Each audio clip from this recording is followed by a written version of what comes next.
I never would have dreamed that I, a world-famous wanted criminal, would be reborn into a distinguished military and police family. My grandfather and father are both high-ranking officials. My grandmother is a renowned expert in criminal investigation. Even my mom is a world-famous forensic pathologist. Being reborn into a family like this, I feel an enormous amount of pressure. But for someone like me, who knows every trick in the book, when I saw the serial murder case that had gone cold for 10 years, the incredibly bizarre elevator murder case, and even the cannibalism case that shocked the world, I proved to everyone that I'm not just the young master of a military and police family, but also the king of both crime and criminal investigation. I rubbed my brow. I put down my chopsticks and was about to take a walk in the yard. Just as I reached the door, Mom hurried in. She glanced at the breakfast on the table and smiled with satisfaction. Not bad. Not bad. Yang, you've finally gotten rid of those bad habits of yours. Come here. Mom will give you a reward. A reward. I leaned in. To my surprise, she grabbed my cheek and twisted it a few times. I cried out, Mom, that is a pretty weird reward. Mom doesn't have time to prepare one for you right now, so I'll owe you one for now. A major case has come up in Kyoto. I have to head back later. She smiled and turned to go upstairs. In her hurry, the files in her hand fell to the floor. I walked over to pick them up and took the chance to tease her. No wonder, my dad said, that you becoming a forensic pathologist is the greatest miracle in the world. Just look at how careless you are. It is exactly like my dad said. Mom's face turned red. She said, irritably, you brat. So, you even dare make fun of me now? Forget it. There is not much time left. I'm in a hurry to get back. She didn't say anything more, but I grabbed his hand. When I was picking up the files just now, I suddenly saw a photo from the crime scene. Looking at the crime scene photo, I frowned and said to Mom, Mom, this case isn't that simple. Su Wanrong looked at me in surprise and said, what would you know? Go do what you're supposed to be doing. School starts in a few days. Why aren't you hurrying up and reviewing your schoolwork? If Su Wanrong hadn't reminded me, I really would have forgotten that I'm only a 17-year-old high school student right now. I'll be a senior later this year, but my attention was still on that photo. I held it in my hand and studied it carefully. This killer is pretty sick. Once a person is dead, that is the end of it. The victim's head did hit the ground, but even after the victim died, the killer still used a knife to leave slash after slash on the body, especially the wounds with different depths. That is no minor grudge. After hearing that, Su Wanrong gave a bitter smile and shook her head. That is where you're mistaken. This killer, in your mind, Mom, this killer is a repeat offender, right? And when you went upstairs, you were probably going to get the files on the serial murder case from 10 years ago. Right. As soon as I finished speaking, Su Wanrong's eyes widened. She asked in surprise, how did you know? Mom, you've always kept files on all kinds of cases in your study, and that serial torture murder case from 10 years ago has always been a sore spot for you and Dad. The horrific state of the woman's body and how eager you were to go upstairs made it easy to tell you we're going to get the files. Not bad. Not bad. I didn't expect you to be so observant. Then, tell me why you think the killer had a grudge against the victim. In the serial case, 10 years ago, no matter which piece of evidence you look at, it all shows the killer acted on impulse. By your reasoning, based on the knife wounds alone, you shouldn't rule out the killer from 10 years ago.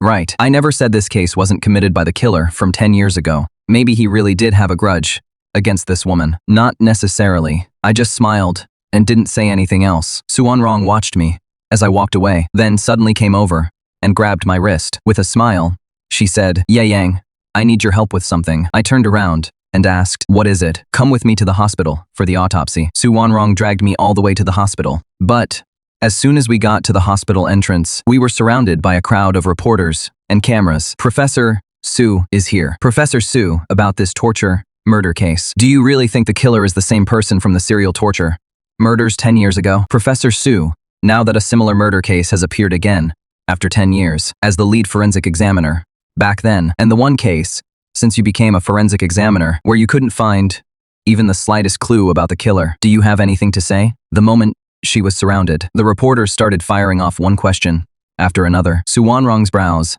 knitted slightly. Autopsies were Su Wanrong's specialty, but dealing with reporters was not, and the reporters weren't wrong. There really was a stain on Su Wanrong's career as a forensic examiner. Back then, she was at the height of her fame, yet she had no leads at all in that serial murder case. At that moment, she looked like she was starting to get angry, but unexpectedly, a hand reached out from behind her. I stepped in front of Su Wrong. Anyone in front of me was shoved aside by me. A murder case comes first. The reporting comes after. The case just happened. So, what are you reporters even trying to report on? Do you realize that every second you waste could give the criminal a chance to escape? Everyone, move aside. My face was ice cold. I pulled Wrong straight ahead. The reporters stood there in a daze for a moment. When they came to their senses, someone asked, "Who is that guy?" "That professor's student is pretty cocky. That is Yang, the eldest young master of the Ye family." "What is wrong with being cocky when he is protecting his own mother?" "Exactly. Young Master Yi is right, with a murder case right in front of us, and the reporting comes after that. The case just happened, and you're already asking all these questions. Isn't that just holding things up?" By then, Wrong and I had already reached the hospital morgue. Wrong pushed open the morgue door. There were still several officers and forensic doctors inside. They were recording details about the body. When they saw us arrive, everyone tensed up a little, then walked over. "Professor Su, you're here. Even young Master Yi is here." Everyone else was extremely surprised to see me. I only gave a slight nod, then walked over to the female corpse. My eyes moved over the body, looking her over from head to toe. Just as some officers were about to speak, they saw Wrong shake her head to stop them. Very soon, in less than half a minute, I pulled my gaze back and said, "Where are the victim's family members?" Miss Yi, the victim came to the capital from out of town. We've already contacted her family, and they're on their way." An officer replied. I turned back and asked again, "Did the victim usually live alone?" Wrong said. The victim's name was Huang Fei. She was 27 and a supervisor at a design company. She had two very close girlfriends in Kyoto. She usually lived with her fiancé, and the two had a very good relationship. After hearing that, I just gave a quiet, "Oh." Then I put on my gloves. Everyone's faces immediately filled with surprise. Even Wrong looked completely stunned. She knew better than anyone that I had never touched a corpse before. When ordinary people see a corpse, they usually feel afraid. But from the way I was acting, it looked like I was about to examine the body myself. At that moment, a forensic doctor working under Wrong immediately stepped forward with a smile and said, "Young Master Yi, the body has already been examined." I ignored my gloved right hand and grabbed one of the stab wounds on the woman's body. Despite all the blood, under everyone's shocked gaze, I used 2 fingers to lift the flesh around the stab wound on the woman's body. "Yay. Don't push yourself. You've never examined a body before. You're going to feel sick," Wrong said worriedly. I let go of the flesh I was holding and said, "The victim likely died between 3:30 and 4 a.m. The fatal wound was the stab to the chest. That single stab killed her. The murder weapon was a dagger, about 13 centimeters long and about 2 centimeters wide. But the dagger wasn't very sharp. It was probably worn down from frequent use, so the flesh cut by the blade shows slight signs of tearing. After that, the knife slashed wildly across the body, all the way down to the legs and feet. The knife marks got shallower and shallower. By the time I finished speaking, I turned around and saw everyone staring at me in a daze. I gave a faint smile and walked up to Wrong and asked, "Mom, what is wrong?" Wrong grabbed my face with both hands and rubbed it hard, then cried out, "No, that is not right. Are you really my Yang?" I rolled my eyes and said helplessly, "If I'm not Ye Yang, then who am I?" "That is impossible. Wasn't my Yang supposed to be a little dumb? How could he possibly just watch for a few seconds and figure out the victim's injuries and get every bit of it right, too?" Wrong was still in shock, but I didn't say anything more. Instead, I looked at the senior officer and said, "Zhang Jun, please have everyone connected to the victim come over and look at the body. It'll count as their final goodbye to her." Zhang Jun took a deep breath. His expression grew much more solemn as he said, "All right, I'll take care of it right away." After Zhang Jun left, I stepped out for a while too. As soon as I stepped out, the forensic doctors and officers in the morgue all started talking among themselves. Young Master Yi really does live up to being raised by a master. His autopsy skills just now were truly impressive. It was so amazing. I'm completely blown away. Other than Professor Su and Senior Chen Feng, we've never met anyone who could, with just a dozen seconds of looking, figure out the murder weapon, the fatal wound, and even the time of death. Professor Su, your son really is a genius. Even though smiling in front of a dead body isn't really appropriate for Wrong, who had long been used to death, she felt incredibly proud at that moment. What mother wouldn't want her child to be exceptional and outstanding? Wrong smiled and replied to everyone. Not long after, Zhang Jun brought over everyone connected to the deceased. Her 2 close friends and her fiancé entered the morgue together. When they looked at Huang Fei's body, all 3 of them had the same expression. After a brief moment of daze, they burst into tears. Huang Fei's boyfriend, in particular, looked completely shattered by the end. He collapsed onto the floor, too. I stood outside the morgue the whole time, watching the three of them. Before long, I pushed the door open and went in. Su Wanrong knew why I was there and asked softly, "Are you convinced that the killer, in this case, has nothing to do with the killer from 10 years ago?" Of course not. The most likely suspect is definitely the killer from the serial torture murder case 10 years ago, but anyone connected to the victim is also a murder suspect. After saying that, I walked up to the three of them. I looked straight at Huang Fei's boyfriend and asked, "How long have you known each other?" The man was slow to respond for several seconds, before finally looking up at me. When he saw that I was just a teenage student, he lowered his head again. I shrugged and asked the two women, "What about you two? How long have you known her?" "We've known Huang Fei for 4 or 5 years. We used to live together." Later, Huang Fei and Li Hong got to the point of talking about marriage. "We had just split up," one woman said. Another woman spoke up, too. "I really never thought Sister Huang Fei would go through something like this. Who could have done this? Why would they be so heartless?" Huang Fei's boyfriend, Li Hong, finally spoke up. His voice kept trembling as he spoke. "This is all my fault. I should have stayed with her last night. Why did I leave? If I had stayed with her until she got home from work, this never would have happened." After hearing that, I immediately crouched down in front of him and asked, "Has she been very busy lately?" "She wasn't getting off work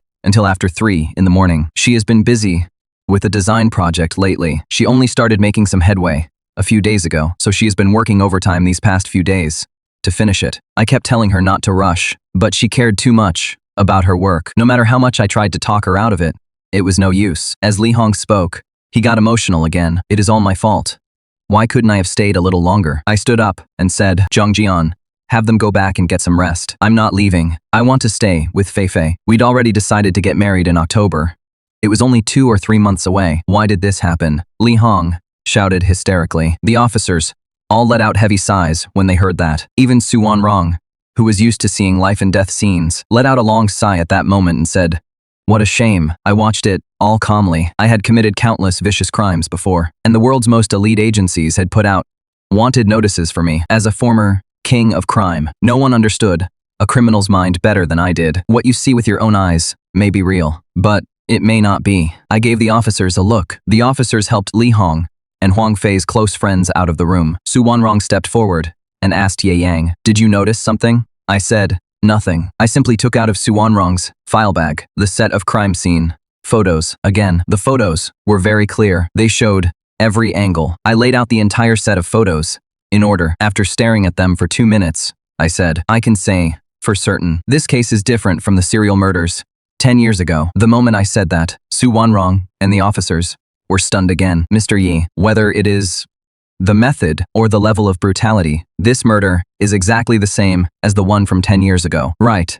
And the woman's back also had the words, "I'm back." The killer, back then, also left the same kind of gruesome mark. The only difference is that this time, words were left behind, while before, it was numbers. In the serial torture murders 10 years ago, every victim was a woman, and every victim had a mark left on her back. 10 years ago, each victim had 9 to 1 left on her back, then 9 to 2, and after 9 to 9, the killer stopped. Listening to the officers argue back, I let out a cold laugh. "Are you sure this case is just as brutal as the earlier one? There are at least 5 vital spots on Huang Fei's body where the entire blade was driven in. But that wasn't the case 10 years ago. The knife wounds on the victims 10 years ago were all made with casual slashes, but every cut went in to about the same depth. They only cut through the skin. That also shows the killer 10 years ago was highly skilled with a knife. Her profession must have involved blades too." After hearing that, one officer blurted out, "Even if the knife wounds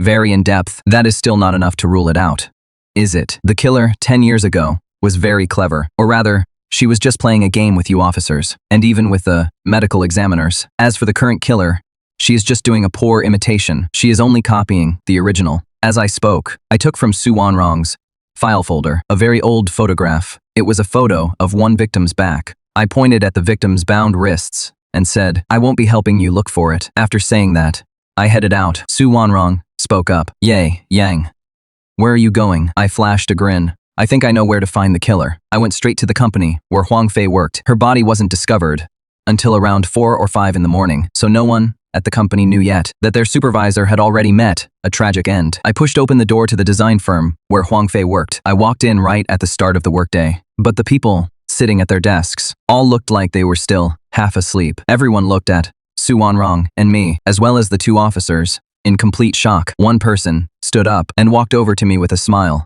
asking, "Officers, may I ask, what is going on?" "We're here to ask about manager Huang Fei," I said. Hearing that, the person came to their senses and said, "Oh, you're here for manager Huang. I'll go get her." Huh. She is always the first one in the office every day. She is definitely in her office. I stopped the person and said, "No need to get her. She is already dead." That person, along with everyone else in the company, all stared with their eyes wide in shock. They cried out, "What? Manager Huang is dead? How is that possible? She was perfectly fine yesterday." "Yeah.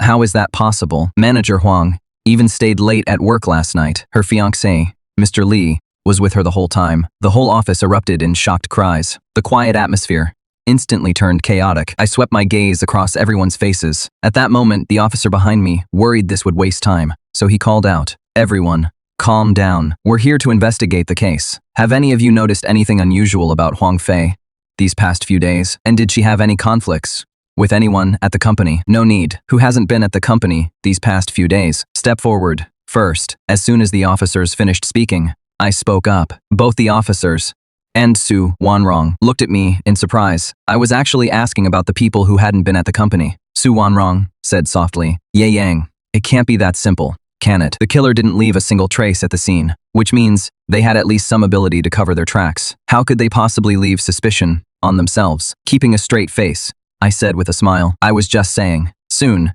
3 people stepped forward, 1 man and 2 women, all quite young. All 3 looked shaken and grief-stricken to different degrees. One of the girls even had tears welling up in her eyes. I walked up to her. Just as I was about to speak, she couldn't hold it in anymore and burst into tears. "No way. Sister Fei can't be dead. She was such a good person. How could she die?" As the girl spoke, tears kept streaming down her face. I took a tissue from a nearby table and handed it to her. "You must have been close to Huang Fei, right? I'm Sister Fei's assistant. I've been sick these past 2 days. She was the one who strongly insisted that I go home and rest. I only felt a little better today, so I came in to work. I didn't expect something like this to happen." I could tell the girl really was pretty sick. She kept coughing, and her voice had a heavy nasal sound from her cold. I nodded slightly. I didn't ask any more questions. I quickly walked over to the other young man. He took a deep breath and said, "I've been away on a business trip these past few days. I only got back today. What about you?" I asked the last girl. This girl was a little unusual. Su Wanrong's gaze had been fixed on her almost the whole time, because when Huang Fei's death was announced, although this girl's face was also full of shock, there was a hint of satisfaction in her expression. Though that hint of satisfaction disappeared almost immediately, it couldn't escape Su Wanrong's eyes, sharpened by 20 years of speaking with the dead. Her instincts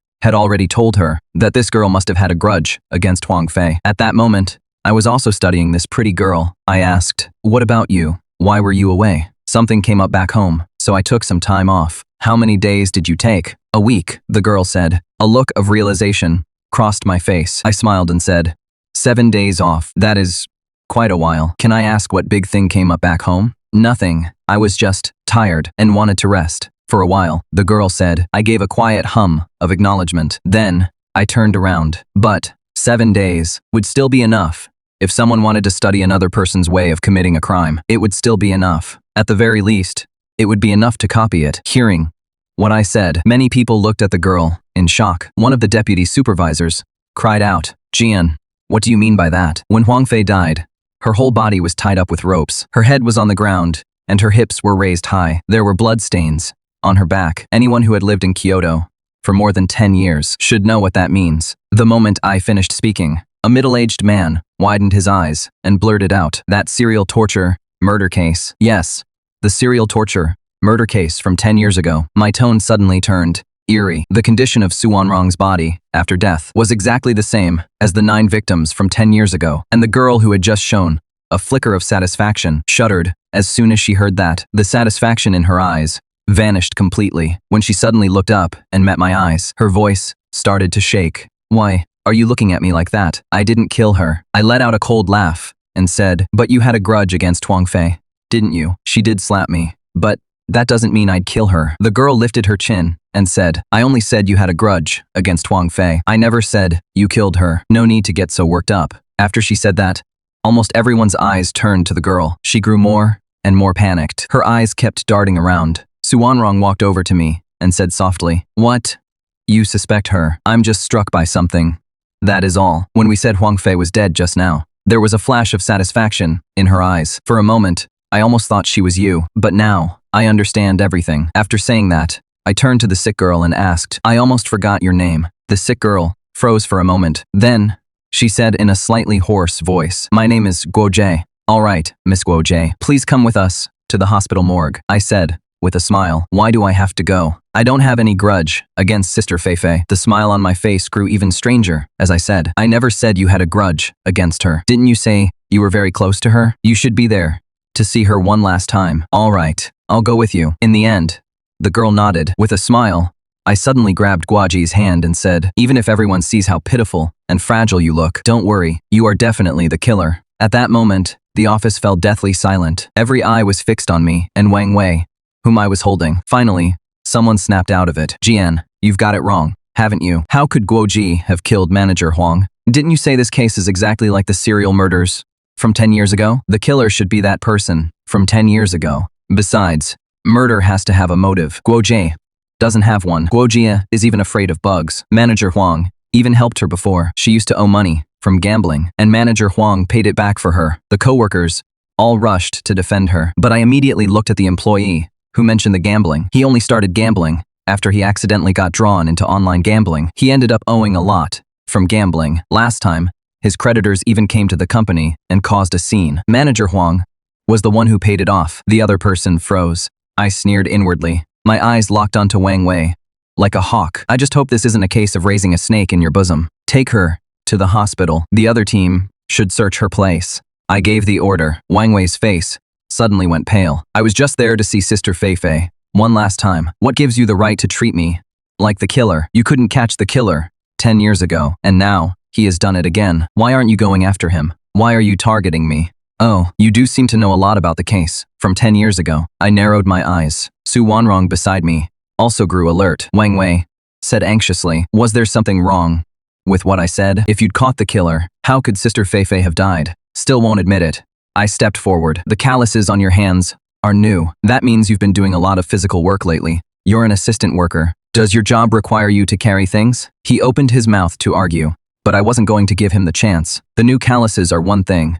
Second, we just said Huang Fei died the exact same way as the victim 10 years ago. So, why did you suddenly relax? Especially when we started focusing on that female coworker. Your eyes were full of gloating. I know the mind of a criminal all too well. What I went through in my previous life taught me this. The killer is often the person who seems the least likely. Only the real killer would be so desperate to clear himself. Wang Wei had cried so hard not long ago. Even Su Wanrong was moved. But I didn't buy it.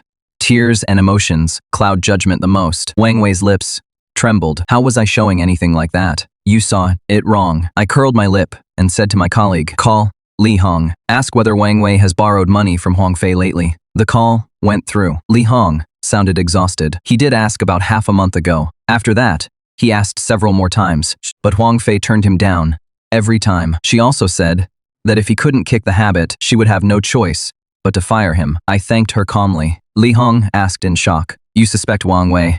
Didn't you say the killer was the same one from 10 years ago? We never confirmed the killer was the same person. We only said the cases were similar. I stared at Wang Wei and said, word by word, am I to understand that after being turned down several times, when you asked to borrow money, and after learning Huang Fei intended to fire you, you grew resentful and killed her in hatred? Wang Wei's eyes widened. His lips trembled for several seconds before he finally forced out a sentence. I did resent Sister Feifei, but later, I came to accept it. She was right. And where is your evidence? You think you can convict me based on nothing but speculation? He even let out a soft laugh. Don't worry, the evidence will turn up soon enough.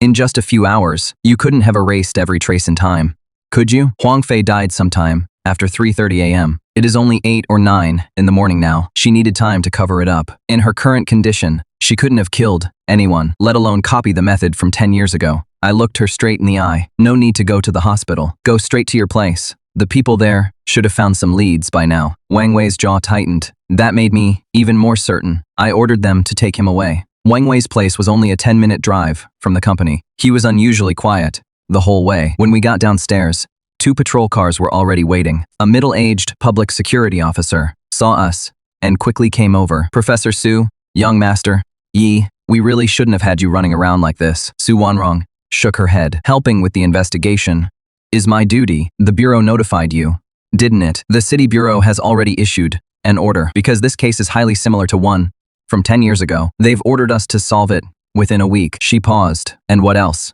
At today's municipal committee meeting, Mayor Zhang specifically emphasized this. If another murder like this happens, every department in the city bureau will be held fully accountable. Su Wanrong let out a cold laugh. It won't take a week. We can solve it today. Everyone was shocked. Today? You can solve the case today. To be exact, within an hour. I looked at Wang Wei. Isn't that right, Miss Wang Wei? She said nothing. Just then, an officer came down from upstairs and reported that the suspect's home contained no suspicious items. No murder weapon, not even a knife. A faint smile finally appeared on Wang Wei's face. Officer, do you believe me now? Don't be so quick. Let's go take a look at your place. My tone was light. By the way, do you have any water? I've been talking for so long. I'm a little thirsty. Su Wanrong smiled faintly. People from the Yi family never lose their nerve in front of a suspect. Yes, Wang Wei said softly. We took her up to the 4th floor. Officers were already searching the apartment, but they hadn't tossed the place around. I spotted the water dispenser and poured Su Wanrong a cup first. I held my own cup as I walked around the apartment. When I got to the bathroom, I stopped and stared at the floor. Su Wanrong came over. Yay, what are you looking at? I pointed at the floor. Mom, don't you think there is a lot of water on the floor? Miss Wang Wei, do you usually shower early in the morning? Wang Wei's eyes flickered. I do. What is wrong? Is there something wrong with water in the bathroom? Of course, there is nothing wrong with water there. What is strange is that you were this sick and still took a shower this morning. That is pretty bold. After saying that, I walked straight to the apartment's only door and opened it. The apartment wasn't big, just 1 bedroom and a living room. It looked like he usually didn't live extravagantly. Maybe he'd gambled all his money away. But when I opened the bedroom door, my eyes suddenly narrowed. There was an old cloth doll in Wang Wei's room, about the size of a person. It looked like it had been squeezed and handled a lot. Get me a rope. I immediately turned around and called out. Wang Wei's body swayed. Su Wanrong seemed to realize something, but stayed silent. The officer was puzzled, but still handed me a rope. I took it and picked up the cloth doll. I started wrapping it along the faint but visible marks on its body. Wang Wei's face had already gone white as a sheet. When I pulled the doll's hands behind its back, how is that possible? Someone cried out. Why wouldn't it be? I replied in a low voice. My hands never stopped. The cloth doll gradually took on the same bound position as Huang Fei. Before I had even finished tying it, Wang Wei suddenly let out a hysterical scream. Stop tying it. Stop tying it. Wang Wei collapsed to the floor, sobbing with her head down. I crouched down and looked at her. What else do you have to say now? Why were you sure it was me from the very beginning? She lifted her head. Her face was deathly pale. How could you tell at a glance? There were marks on the cloth doll, and even tie it up like that. A knowing smile appeared on Su Wanrong's face. The case was solved. Still crouching, I spoke calmly. It is simple. Huang Fei helped more than just you at the company. When I went to tell everyone, she had died. Everyone else was surprised.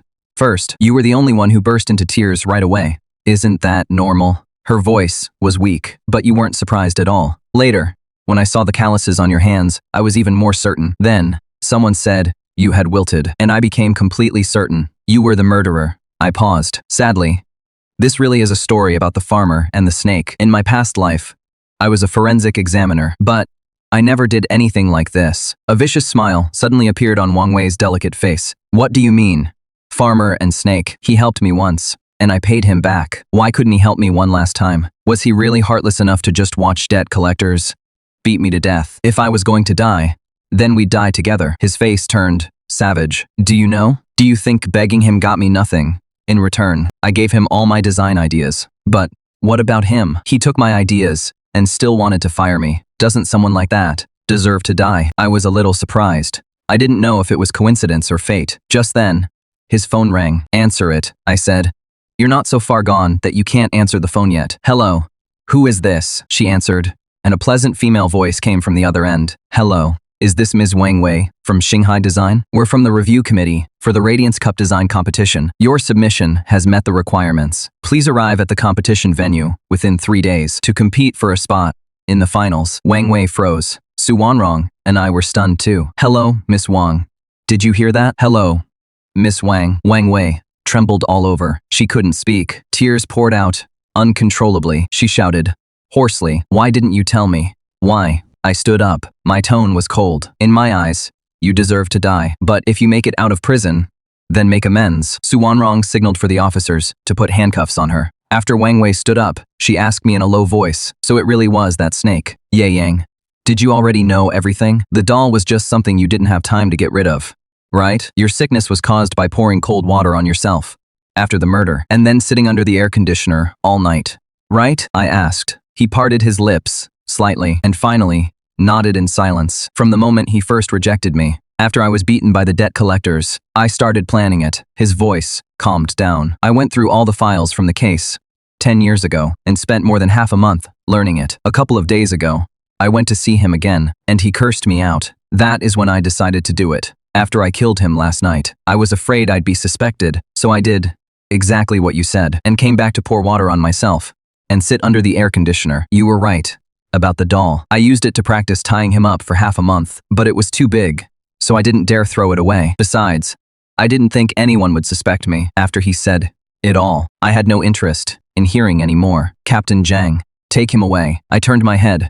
Mom, you can arrange the press conference now. Announce that last night's murder case has been solved. Otherwise, if this drags on, people really will start doubting our family's competence. Su Wanrong nodded with relief. Wang Wei was escorted out, and when he reached the door, he stopped. Yay. And everyone else, if I really make it out of prison alive, I'll atone for my sins. If you ever get the chance, please help me tell Huang Fei I'm sorry at her grave. He seemed like he still wanted to say something, but in the end, he swallowed it back. After he was taken away, everyone left in the room broke into applause. Su Wanrong gave a thumbs up, her eyes shining. Son, I'm proud of you today. It was only later that I learned that after I took Wang Wei away, my father Yi Zhengbang's office was heavy with tension. The case files were spread out before him, his gaze sweeping across one worried face after another. Let's hear your thoughts. My father spoke calmly. The Kyoto City Bureau has already announced that it will give the public an answer within a week. As he spoke,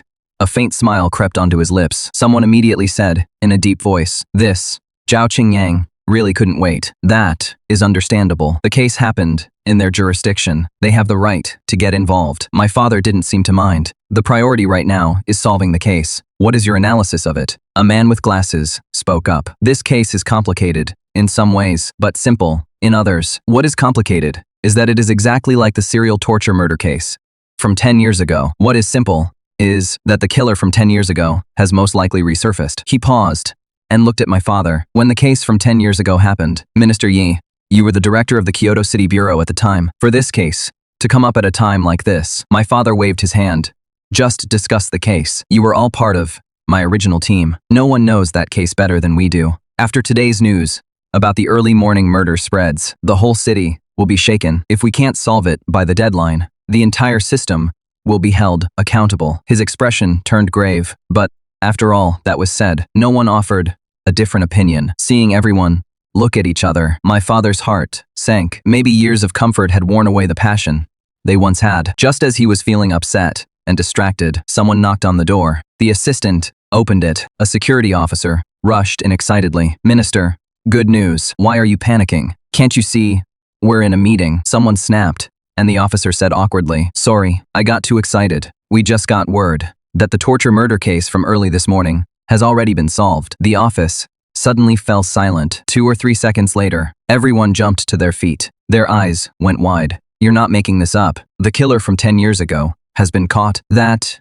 is great. That bastard finally got caught." A look of delight appeared on father's face, too, but the person giving the report looked troubled. "What is it?" There was an unexpected turn in the case. There was another killer, not the one from 10 years ago. That is impossible.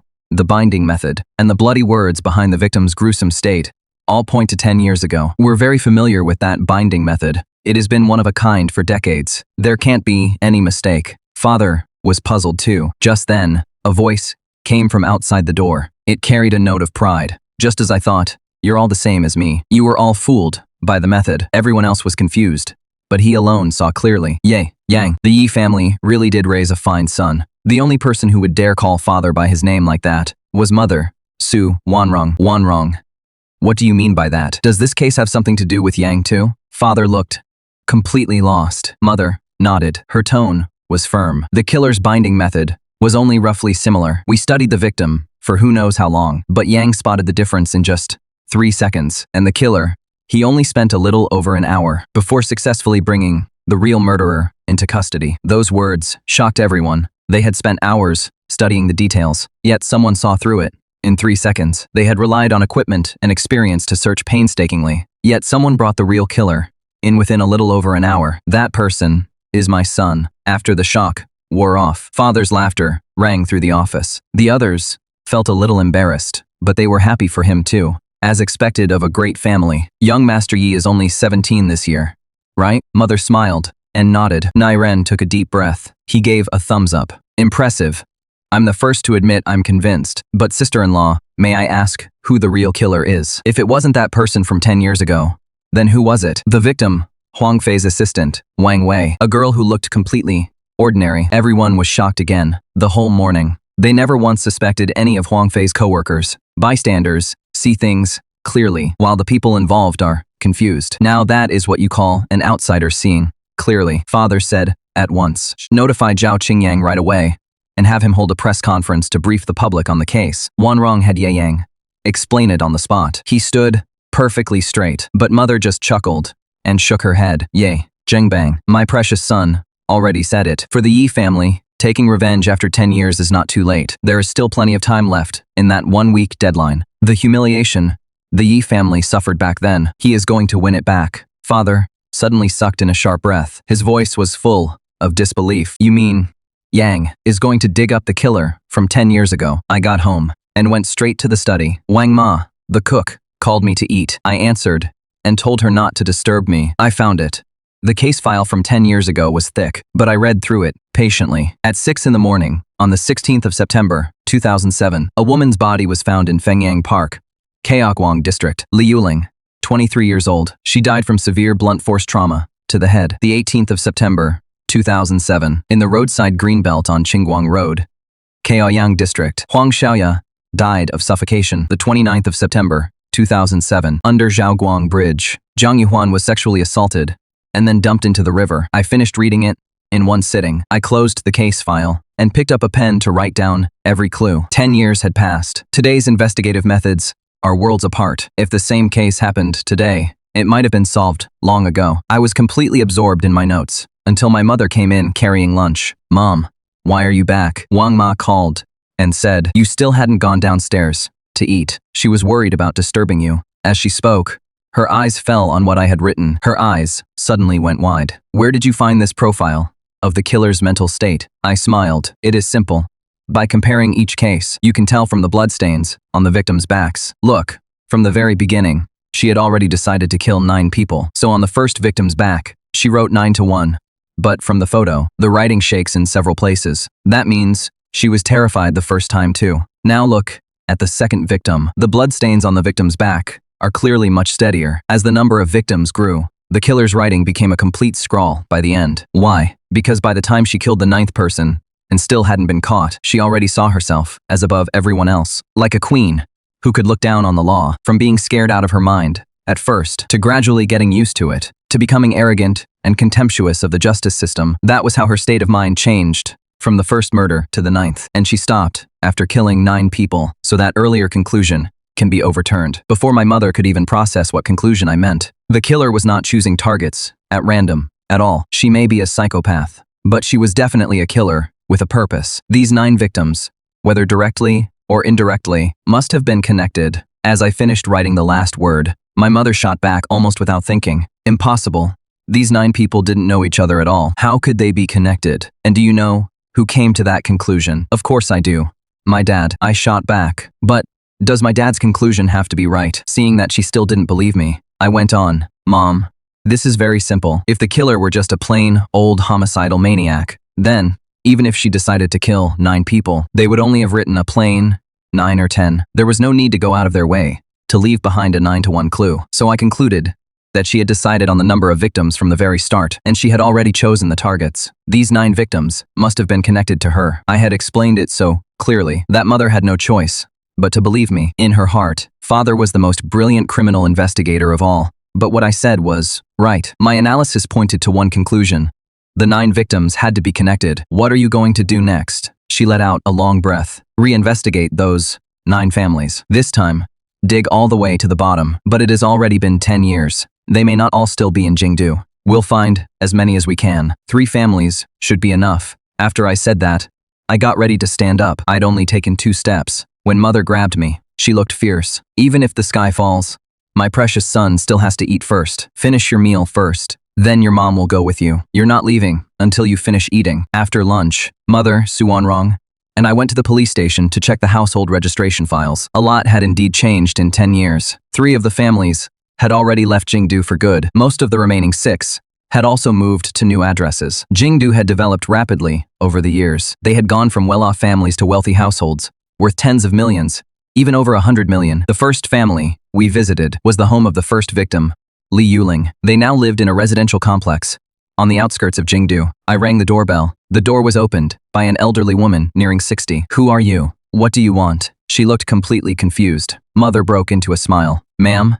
don't you remember me? I'm Suwanrong. The old woman froze for a moment. Then, her eyes turned red. You're forensic doctor, Sue. She quickly invited us inside. The house was fully furnished. It was clear they were living a decent life. We sat down. She brought us some tea. She looked like she wanted to say something, but held back. I spoke first. Ma'am, we came today because of what happened to your daughter 10 years ago. She swayed slightly. Her voice trembled. It has already been 10 years. Are there new leads in the case? There are some new possibilities. I need to ask a few questions. Just tell me what you know. She nodded nervously. Did your daughter, Li Yuling, know the later victim, Huang Xiaoya? No. Then, did you or your husband know Huang Xiaoya or the parents of Zhang Yuhuan and the others? No. After the case, our families did meet, but we didn't know each other well. As expected, my mother softly offered a few words of comfort. I changed my approach. Ma'am, do you still have any of her belongings at home? May I take a look? She shook her head.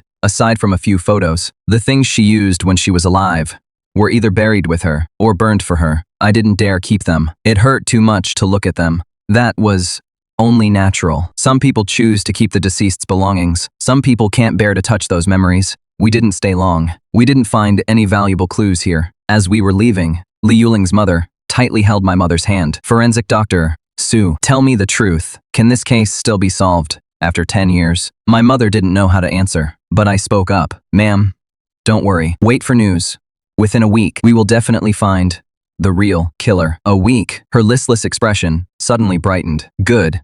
If we can find out who did it, then these 10 years of waiting won't have been for nothing. After we left the lie house, my mother sounded a little reproachful. Why are you so sure? We didn't get a single lead today. It wasn't a complete waste though. At the very least, we've ruled out the possibility of an old grudge from the previous generation. What we need to figure out next is what exactly ties Li Yuling, Huang Xiaoya, and Zhang Yuhuan together. We went downstairs and hadn't even gotten into the car yet when Li Yuling's mother came running after us again. Dr. Su, wait. She ran up and pulled a shopping cart out of her pocket. My daughter left this behind. She loaded quite a bit of money onto it, so it wasn't buried with her. I just suddenly remembered it. See if it helps. I took the card, my eyes narrowing. Then I smiled. Old Shen, this is useful. After Li Yuling's mother went back upstairs, my mother looked at me like I'd found some treasure, completely puzzled. Yang, what is so special about this card? Mom, go through each victim's identity and occupation again. That was all I said, before leaving her to work out the answer herself. After we'd been driving for more than 10 minutes, my mother suddenly had a flash of insight. She snatched the shopping cart away. A few large gold-stamped characters were on the card. Golden Department Store. It was a department store built 15 years ago. 3 years ago, it was pushed out of Jingdu by the rise of e-commerce. But that very store became a crucial clue. The third victim, Zhang Yuhuan, had once worked there as a sales clerk. Old Wu, take us to the former site of Golden Department Store. I didn't wait for my mother to say more, and spoke first. My mother suddenly understood and let out an exasperated laugh. You little brat, you figured it out the moment you saw the card, and still played dumb to keep us guessing. We wasted more than 10 minutes riding in this car. Don't you know your mom is pressed for time? Figuring it out was worth way more to me than those 10-odd minutes. No one expected this. That Li Yuling and Zhang Yuhuan were actually connected through Golden Department Store. 10 years ago was the height of her success. Now, we only need to find out whether, before the first victim was killed, anything happened there that could be linked to the murder case. If we can find that, the pool of possible killers will narrow a lot. As my mother listened, she couldn't help reaching over and pinching my cheek. She gave it a little shake from side to side. She could hardly believe it. Is this really my precious son? If it weren't tied to our family's business, were you planning to keep this hidden forever? I just smiled without answering. I can let other things slide, but if someone makes my mom lose face, I won't be the first to allow it. My mother was thrilled. She threw a tight arm around my shoulders. I'm so happy. My son can finally protect me now. The car went quiet. Before long, we arrived at the old site of Golden Department Store. It has now been renamed Greater Bay Plaza. It has shopping, leisure, and entertainment all in one. After we got out of the car, my mother said the mall had changed owners, but luckily, the general manager is still Li Mingbo from the old Golden Department Store. We should be able to get some clues from him. We headed straight for the general manager's office, and the door was open. Li Mingbo came over with a smile to greet Professor Su. Young Master Yi, what a pleasure. What a pleasure. After we sat down, he looked very curious. For you two to come see me in person, I'm truly honored. Please, just tell me what you need. I'll tell you everything. I know. My mother got straight to the point. We want to ask about something. Before the 16th of September, 2007, 10 years ago, did anything major happen at Golden Department Store? Li Mingbo froze for a moment. Then he let out an awkward laugh and said, "Oh, Golden Department Store was so long ago. Before the 16th of September, 2007. That is way too broad. How could I still remember?" That was understandable. After all, 10 years had passed, so it really wasn't easy. But when I looked into his eyes, a cold sneer spread across my face. So, Manager Li, are you saying you don't remember? It doesn't seem like anything major happened at Golden Department Store in 2007. My smile turned even colder. Fine. Then, in our capacity as law enforcement, we're requiring you to assist with the investigation. As for Golden Department Store, in 2007, organize every incident that had even the slightest impact. Deliver everything to Minister Yi's office before 9 o'clock tomorrow morning. Remember, don't leave out anything. Not a single incident, no matter how small, can be left out. Li Mingbo's eyes went wide. Young Master Yi, what do you mean by that? Leave out nothing. Record everything. The look in Manager Li's eyes told me you had thought of something. You just didn't want to say it. I stood up. In that case, this is the only way to handle it. Tomorrow, at 9, I hope Minister Yi sees your records. After saying that, I gave my mother a look, then turned to leave. Just as we were about to leave, Li Mingbo started to panic. Dr. Su, young master. Yeah, please don't rush off. This happened too long ago. I need time to think. He was afraid of offending our SU family, and he didn't dare offend the Ye family either. If the Yi family got angry, they could investigate this mall from morning to night. It wouldn't be impossible to investigate it right out of business and into shutdown. My mother didn't really understand why I had suddenly turned on him. What Li Mingbo said sounded reasonable enough. How could anyone easily remember something from that long ago? But no matter what I was going to do, she would, of course, stand by my side. I stopped and turned back to look at him. Manager Li, I've already made myself clear. What we're asking about today is the elevator murder case from 10 years ago. If you knew about it and didn't report it, you'll be held legally responsible once the truth comes out. After saying that, I turned around again. Li Mingbo clenched his teeth. Fine, I'll tell you. Before the 16th of September, 10 years ago, something major really did happen at Golden Department Store, and it was connected to me. I whipped around. What was it? How was it connected to you? On the 10th of September, 2007, a deadly elevator accident happened at Golden Department Store. The victim was my son. As he said that, his eyes suddenly turned red. His face twisted in pain. My mother and I were both stunned. The 10th of September, that was 6 days before the first torture murder case. Something terrible really had happened at Golden Department Store. An elevator killed someone. What happened? I pressed him for details. Li Mingbo seemed overwhelmed with pain as he spoke weakly. It was the weekend, and my wife was busy that day, so I brought my son to the mall with me. But I never expected him to run off and play by the elevator while I wasn't watching. I never imagined it would malfunction at that exact moment either. His whole body got caught in it. His voice started to tremble. Young Master Yi, do you know? His head was crushed open. Brain matter was splattered all over the elevator shaft. By the end, he was like a wild beast, driven to despair, his eyes burning with rage. My mother said softly,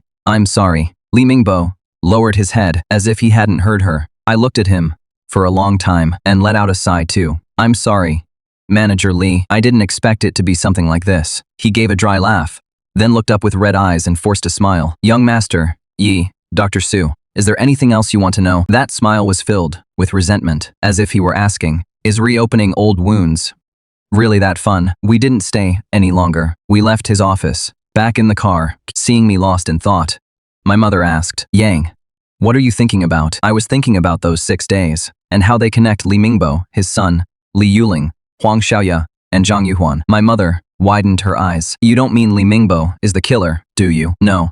Anyone connected to the case from 10 years ago will be treated as a suspect. Li Mingbo is a suspect. Even everyone at Golden Department Store back then is under suspicion, I said, in a low voice. I was just thinking, in 6 days, whether he could have come up with such a meticulous murder plan. I like to put everyone on the suspect list first, and then rule them out, one by one. Whoever is left in the end is the killer. There were a lot of theories about the case back then, but no one ever looked into Golden Department Store. This might be a new lead, and it may even be the right direction. Mom, look into Golden Department Store's senior management again and see who is still in Kyoto. In particular, find out clearly whether, when the elevator incident happened, Li Yuling, Huang Xiaoya, and the others were there. If they were, footage from back then would be best. I'm afraid we'll have to make a trip to the Public Security Bureau. I remember there seemed to be footage left behind back then. I just don't know if it has still been preserved. Then, what are we waiting for? Let's go right now. Hearing that,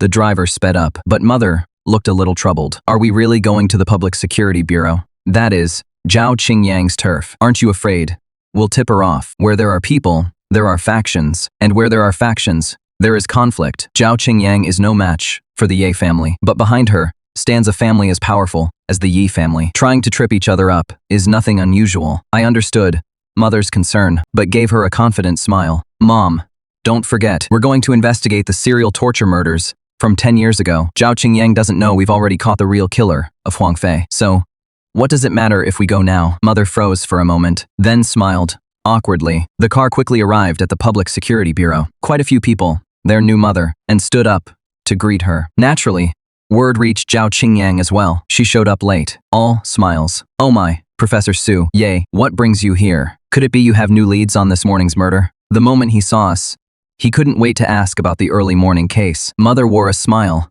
that didn't reach her eyes. We're here to pull more detailed records on the Lin Lai murder case from 10 years ago. Director Zhao, the Bureau should still have them on file, right? Of course.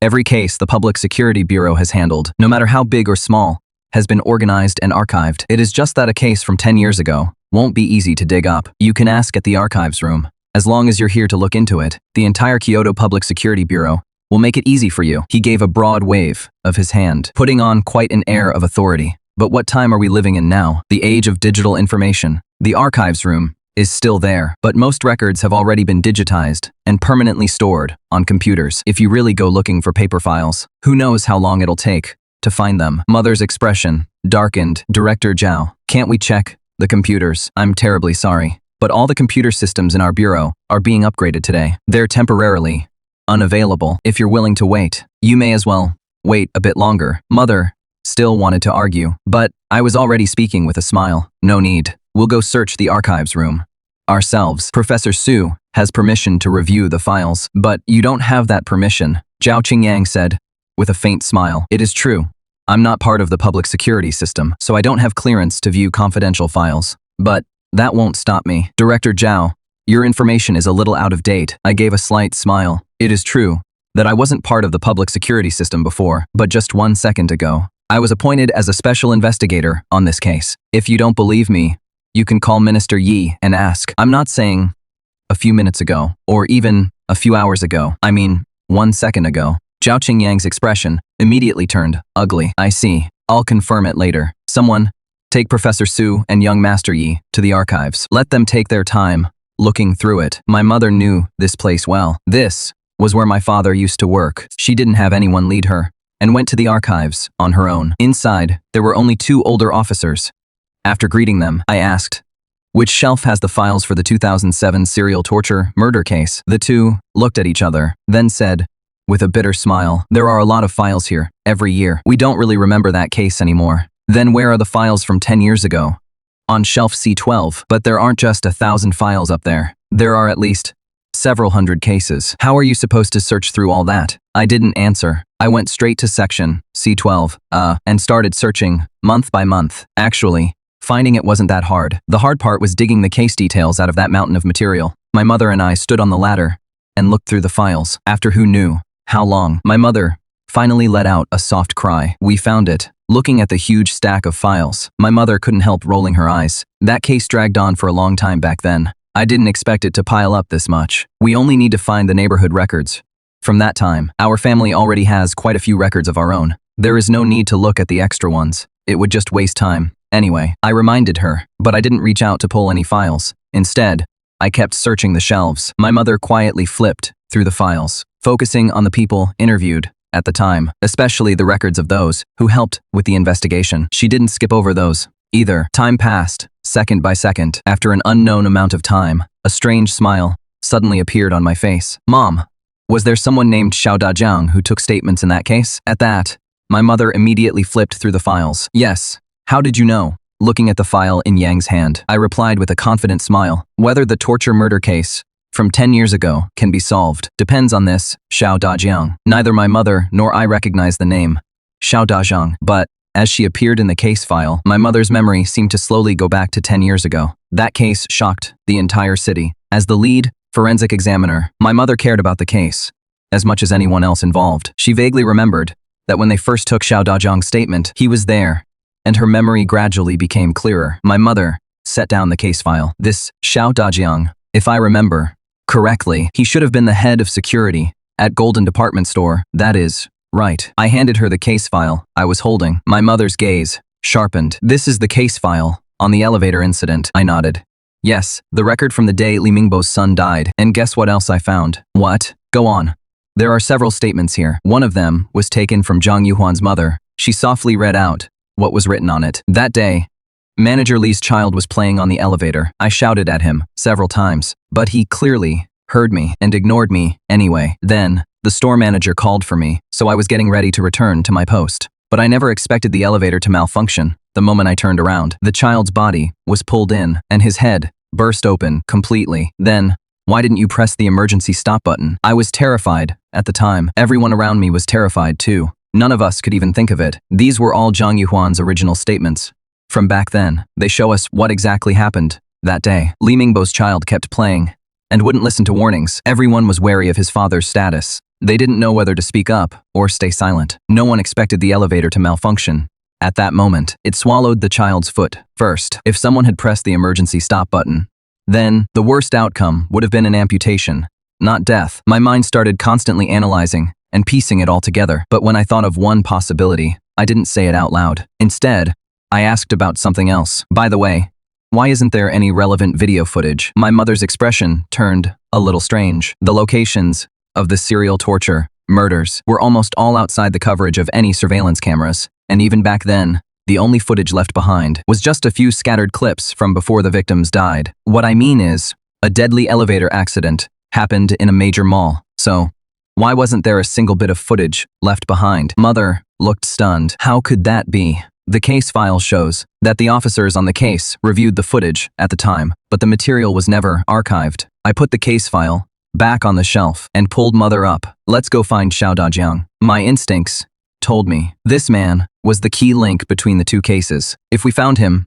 we'd definitely be able to identify the killer from 10 years ago. Mother said nothing more. We put the case file back and immediately left the archives room. The moment we stepped out, the two officers inside went to report to Zhao Qingyang. As for what they reported, we didn't care. We had no time to waste on scheming and infighting. After leaving the police station, we went to the department that handles household registration records. Otherwise, finding one person in a city as vast as Kyoto would be no easy task. The supervisor was very cooperative. After all, no one dared deny the Yi family any respect. But Xiao Dajiang was too common a name. Xiao isn't a rare surname, and Dajiang is even more common, so we could hear the news the moment it came in. Even when Wang Ma called us to come eat, we didn't go back. Not until 8 that evening did a staff member finally come running over with the information. Professor Su, young master, yay, we found Xiao Dajiang. Where is he living now? The staff member looked uneasy. I frowned. What is so hard to say? It is not that it is hard to say. It is just that the Xiao Dajiang, who used to be the head of security at Golden Department Store, he paused for a moment, then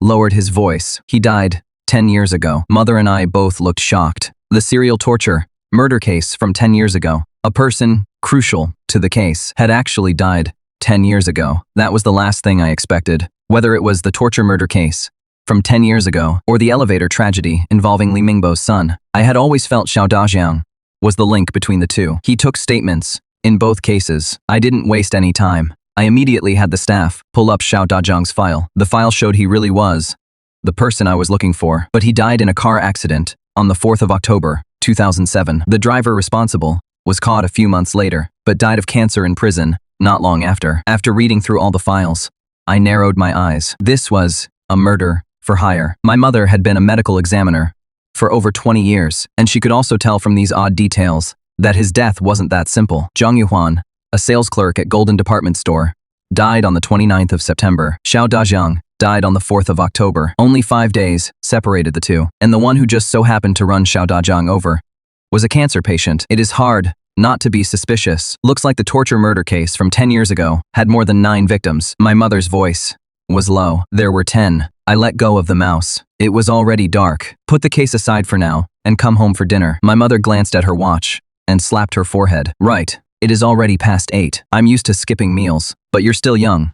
You can't keep starving one meal and overeating the next. The moment food was mentioned, he perked right up. He grabbed me and headed out. When we got back to the Ye family home, the whole place was brightly lit. My father, Yi Zhengbang, was sitting on the sofa watching TV. There were also 2 elderly people beside him. They were my grandparents, Yi Guoliang and Shui Yuzhu. My grandfather looked stern and carried a natural air of authority. My grandmother was dignified and elegant, yet her eyes held the depth of someone who had seen it all. People in Jingdu once described the Yi family like this. Aside from the teenage, young master, everyone in the family, men and women alike, were powerhouses in the military and police world. Even my kind-looking grandmother, Shui Yuzhu, was a renowned criminal investigation expert at home and abroad. Though she was already retired, no one had forgotten that she had personally gone to the Northeast to capture. Back then, Chao Yi was the country's top gang boss. I walked in with a grin. Grandpa, Grandma, what brings you back? Grandma dotes on me the most. The moment she saw her precious grandson,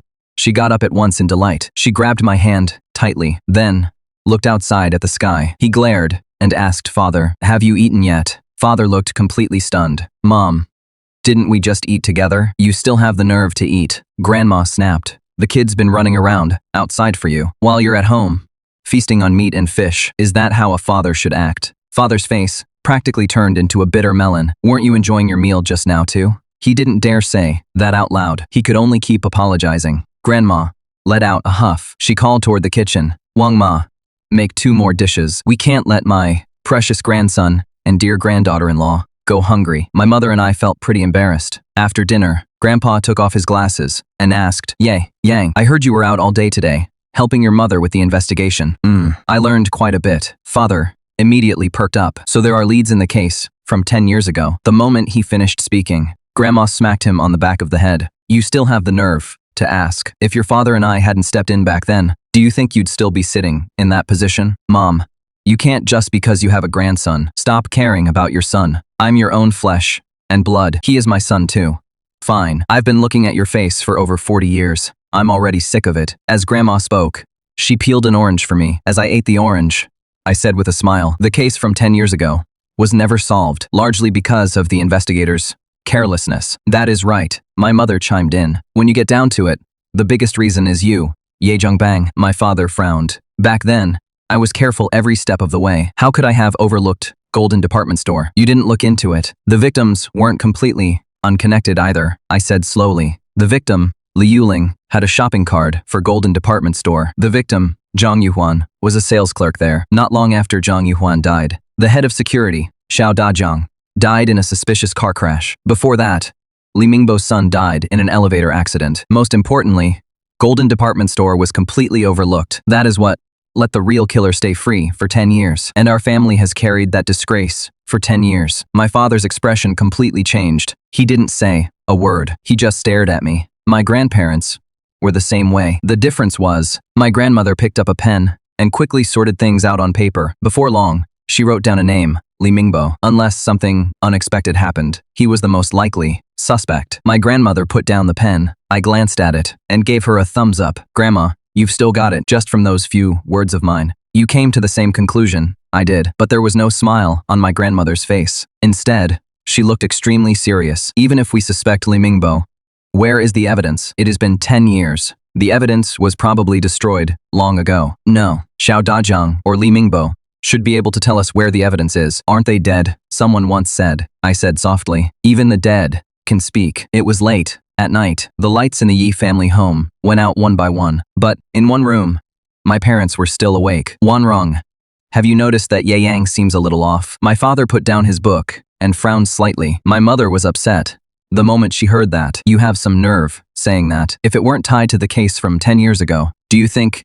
Ye Yang would be willing to show himself? Right now, public opinion is linking Huang Fei's case to the one from 10 years ago. If we still can't give people an explanation, what will the Yi family have to bear? I understand the consequences, but hasn't Huang Fei's case already been clarified? Mother let out a mocking laugh. Yay, Zhengbang, I think being in such a high position has made you stupid. If you publicly say the killer was Wang Wei, how many people would believe it? The case from 10 years ago left an indelible shadow over the people of Kyoto. The moment Huang Fei's death was reported, the whole city was in an uproar. People were talking about it everywhere, saying the killer from back then had come back. The attacks online are already impossible to stop. Some people even exposed father and mother as the ones in charge of the case back then. Criticism came flooding in from all sides. Father suddenly realized it. It really did seem like no one would believe it. That Wang Wei left us with a ticking time bomb. We have to deal with it. Mother's tone softened a little. That said, I was also very surprised. Yang used to be weak, even a little,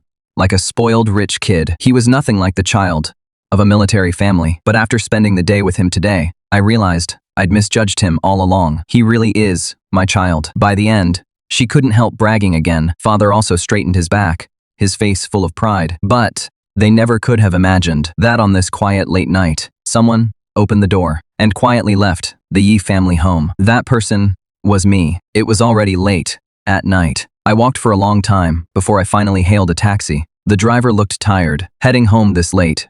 Young man, your parents don't say anything. I smiled and shook my head. Late is better. Driver, take me to Huanshan Cemetery on the outskirts. The driver's eyes went wide, his face tense. Where are you going? Huanshan Cemetery. I nodded and replied, yes, late at night.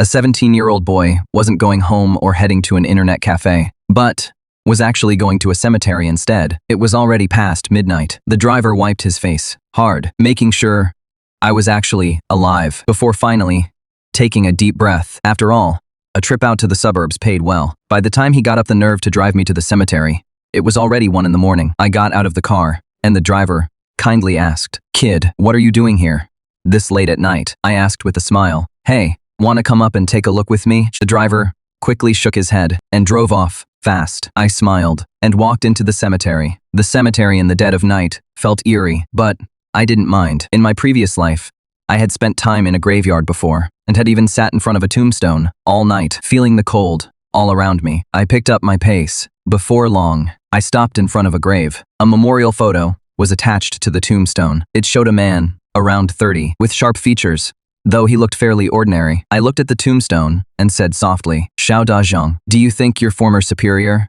Li Mingbo, will come see you tonight?" After saying that, I stepped aside. As someone who had once been a criminal, I understood the mindset of certain criminals all too well, especially those who had committed major crimes, yet were never caught. Deep down, they were wild and arrogant. They might disguise themselves as harmless as can be, but the moment they turned away, their eyes were like venomous snakes. They would even deliberately show a weakness to toy with their prey. Li Mingbo hadn't left much of an impression on me, like the most ordinary person imaginable. But if he really is the killer, then he should have known Xiao Dajiang would resurface. Once he figured that out, he might come to Xiao Dajiang's grave to talk about what he'd accomplished over the past 10 years. Even if the odds were low, Li Mingbo was a lonely man. Over the past 10 years, he divorced his wife and had no more children. He lived alone, day after day. Now that what happened 10 years ago had been brought up again, putting myself in his place. If it were me, I'd probably want someone to talk to too. But as a murderer with blood on his hands, the secrets in his heart could only be told to the dead. Second by second, Time passed. I don't know how much time had passed when the corner of my eye suddenly caught a glimmer of light. A flash of light flickered below in the cemetery. Though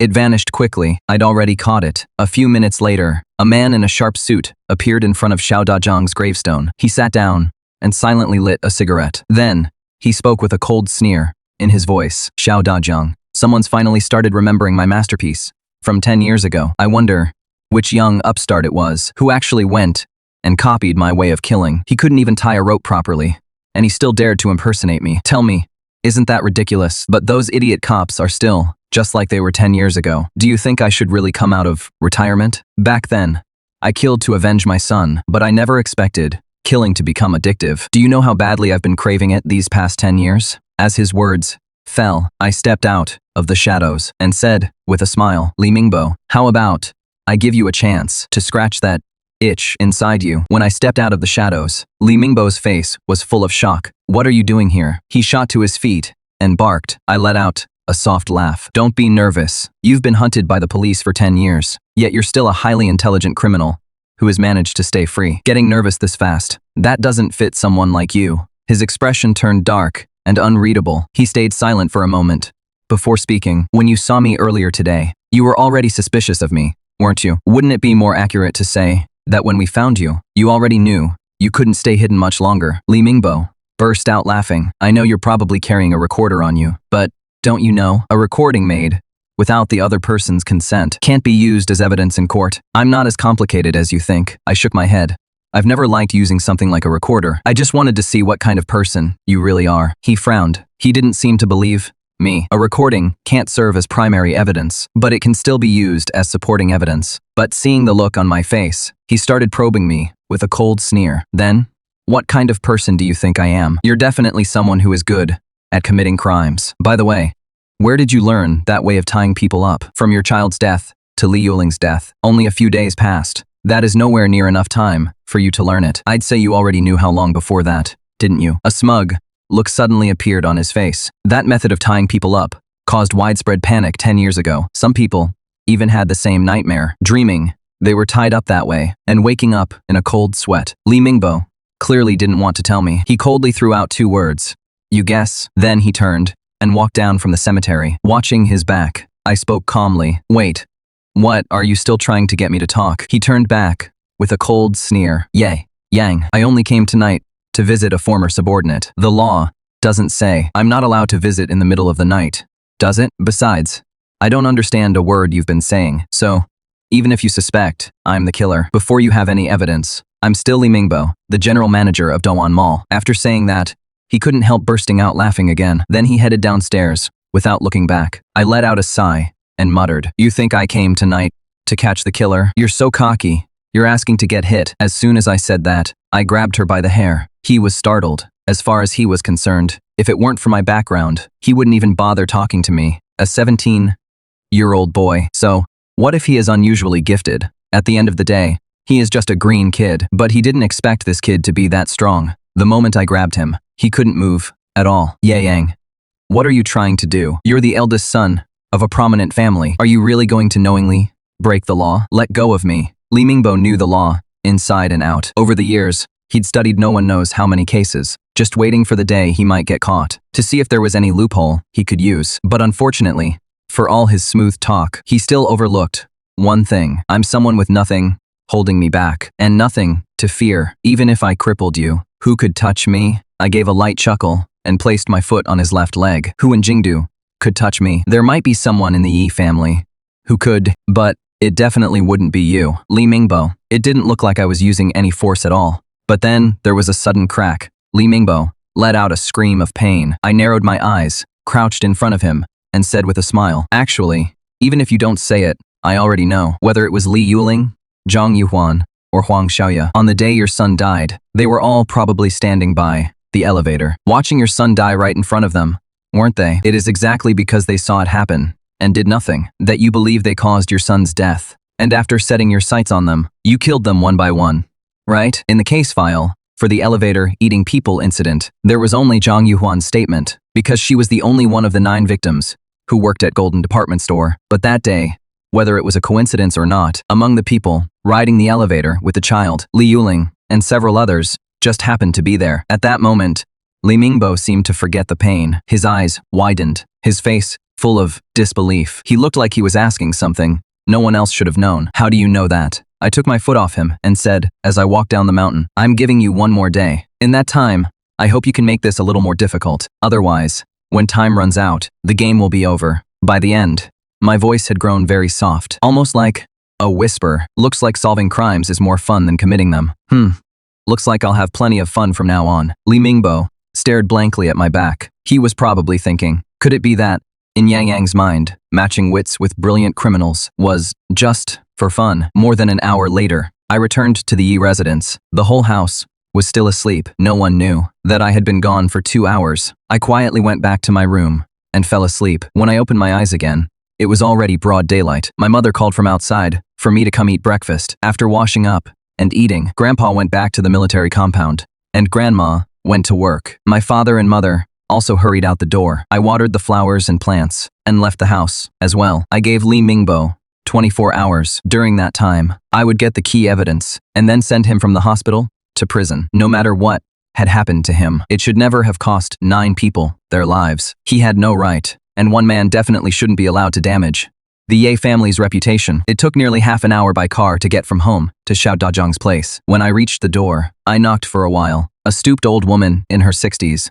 opened the door. Young man, who are you looking for? Ma'am, I'm with the Public Security Bureau. I took my ID out of my pocket. The captain had told me before that I could act as a temporary investigator at any time. To avoid any trouble, I really did have my father get one for me. Please take a look at my ID. I came today because there are a few things I'd like to ask you about. The old woman could read, so she glanced at it. It is just me here, an old woman living alone. What business could the Public Security Bureau possibly have with me? I was a little surprised. I hadn't expected this tiny apartment, barely over 300 square feet, to have only her living in it. After I went inside, I accepted the tea she handed me with both hands. The tea was a little cloudy, but I didn't mind. I took a sip. Ma'am, where's the rest of your family? A bitter look crossed her face. My son died in an accident 10 years ago. My husband couldn't bear the blow and passed away a month later. We used to be a happy family of 3. Now it is just me, this old woman, living alone for the past 10 years. My eyes narrowed slightly. I hadn't expected Xiao Dazhang's family situation to be like this.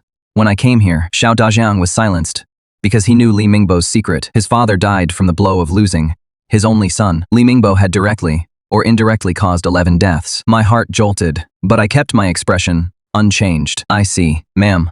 I'm sorry, but I'm here today because of your son, Xiao Dazhang. There is a case, and after 10 years, we found a few clues suggesting your son may have been the most important witness. So, I came to ask you about it. My son has been dead for 10 years. I don't know anything about his affairs either. Wouldn't asking me be pointless? She sighed. Ma'am, you only need to tell me whether your son ever mentioned anything before the accident about some special item that needed to be kept safe. And he was 30 when he died, right? Did he have anyone he was especially close to back then? At that question, the old woman's eyes turned red. She answered, yes, he was dating a sales clerk at Golden Department Store back then. Why did my son have such a hard life? The woman he finally fell for died a tragic, wrongful death, and not long after that, he died in an accident too. Heavens above, why would you do this to my family? That one question made her break down. I never would have guessed that Xiao Dazhang and Zhang Yuhuan were lovers. I quickly patted her on the back. Ma'am, I came today because of the case involving your son's girlfriend, Zhang Yuhuan. After Zhang Yuhuan died so tragically, did your son react in any unusual way? The old woman frowned, lost in thought. She finally seemed to remember something. Yes, she was acting very strangely that night. I heard her come home in the middle of the night. She stayed in her room and cried the whole time. She was crying her heart out. My husband and I went to ask her about it, but she refused to say why. My heart skipped a beat. Xiao Dazhang really was the key person in all this. Ma'am, think carefully, again. In those days, was there anything he seemed especially concerned about, or anything he particularly cared about? I think there was a waist pouch. She carried it with her almost every day, but on the day it happened, she left it at home. When she was buried, I sent it with her. My heart sank. From what she said, I could almost be sure. The most important evidence was in that waist pouch, but that pouch was buried with her. To get it, we'd have to dig up Xiao Dazhang's grave and open the coffin to take it out. But for someone from the old woman's generation, would she ever allow me to dig up her son's grave? Seeing how heartbroken the old woman was, I felt a headache coming on. But if we didn't open the coffin, we couldn't get the evidence. After thinking it over, I cautiously asked, "Ma'am, do you really believe your son died in an accident?" She froze for a moment. "Yes. Didn't that driver admit it in court? But did you know he had cancer? Not long after he went to prison, he died from it." The old woman nodded. "I know. His family told me later. Because of that accident, their family was nearly destroyed too. At first, I hated them, but what good would hating them do now?" From his words, I could tell there was another meaning underneath. He was someone who knew how to talk himself through things. Otherwise, he could never have forgiven the person responsible for his son's death, just because that person's family was ruined too. "Ma'am, if I told you your son was deliberately murdered, would you believe me?" The old woman widened her eyes, too stunned to speak for a long time. I helped her sit down and said, slowly, "Ma'am, I can't be completely sure, but brother Dajiang's death is directly connected to the serial rape and murder case that shocked Kyoto 10 years ago. And what is inside the waste pouch buried with him is crucial." "You mean we have to take out the waste pouch?" she asked in a trembling voice. I nodded firmly. "Brother Dajiang has been gone for 10 years, but if he really was murdered, don't you want to find the real killer and let him rest in peace?" Tears streamed down the old woman's face. She kept repeating, "How can we do that? He has been resting for so many years already. Do we really have to wake him?" "Ma'am, you're a reasonable person. You could even forgive the driver who killed your son. So why won't you let him know the truth about his death?" She fell silent. Again, her head lowered, saying nothing. I didn't say anything more and waited for her to decide for herself. Time passed, second by second. At last, she looked up. "Does it really have to be done this way? We've already checked that bag, haven't we? There was nothing in it." "Ma'am, maybe you didn't examine it carefully at the time. If there really is nothing inside, don't worry. I'll also have your son reburied in a place with better feng shui. But there is one condition. We have to dig it up today. Otherwise, if too much time passes, something may change." The old woman stopped hesitating. She nodded and said, "All right, I'll do as you say." I immediately picked up my phone and arranged for several professionals to go to Huanshan Cemetery to exhume the grave and perform the rites. Get a Taoist priest lined up for the ritual. "Understood, young master." "Yi, when should they arrive?" "The grave must be opened and the coffin unsealed before this evening. Everything must be finished before 4 this afternoon." After hanging up, I said to Xiao Dajiang's mother, "Ma'am, let's head to Huanshan Cemetery now." "Young man, do you really think Dajiang won't blame me?" I gently patted her on the shoulder. "If he was murdered, then he really would blame you." She didn't say anything else. We went to the cemetery together. Before long, the Taoist priest and the workers arrived too. I nodded to signal for them to begin opening the coffin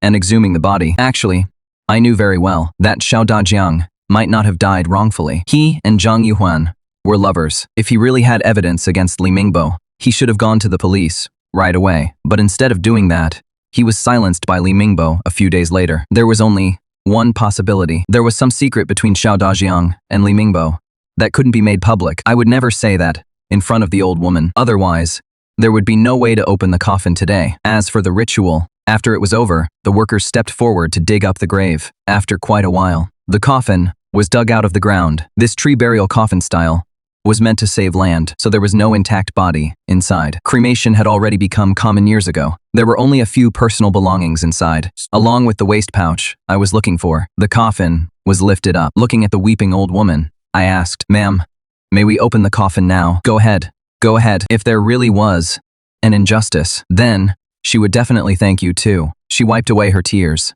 I nodded to the workers. With a creaking sound, the coffin opened. The first thing I saw was the waste pouch buried with him. I reached out, grabbed it, and pulled open the rusted zipper. But when I opened it, there was nothing inside. It looked like nothing had ever been put in it. It had been buried underground for 10 years. The fabric was badly rotted, but it couldn't have just lost what was inside. I wasn't in a hurry. I reached inside and carefully felt around. No one understood what I was doing, not even that old woman. He knew there was nothing in the waste pouch, but I insisted it was key evidence. Only then did he agree to open the coffin. Besides, he had selfish motives of his own. He wanted to move his son to a better burial plot. "Young man, can this waste pouch really be used as evidence?" He seemed a little uneasy. I had long known he was aware of the pouch's condition, but I didn't blame him. The moment I pinched one corner, I found the evidence. "Ma'am, unless something unexpected happens, the truth about your son's death will be made public tonight." After saying that, I turned to the workers. "Store Mr. Xiao's ashes at the funeral home for now and lay them to rest in 2 days. The old woman excitedly grabbed my hand. "Young man, you knew I lied to you, so Why did you still do this? Parents will do anything for their children. I smiled. Ma'am, the Yi family always keeps its word. We never go back on our promises. See, this waste pouch isn't empty after all. After saying that, I didn't stay any longer. I got in the car and headed straight for my mother Su Wanrong's office. She was going back over the autopsy reports for Li Yuling and the other victims, hoping to find new clues in the old records. When the door opened, she was about to get annoyed, but when she saw it was me, her face filled with surprise. Yay, what are you doing here? Mom, call Dad. You can issue an arrest warrant for Li Mingbo right now. Arrest Li Mingbo. You got the evidence, she cried out.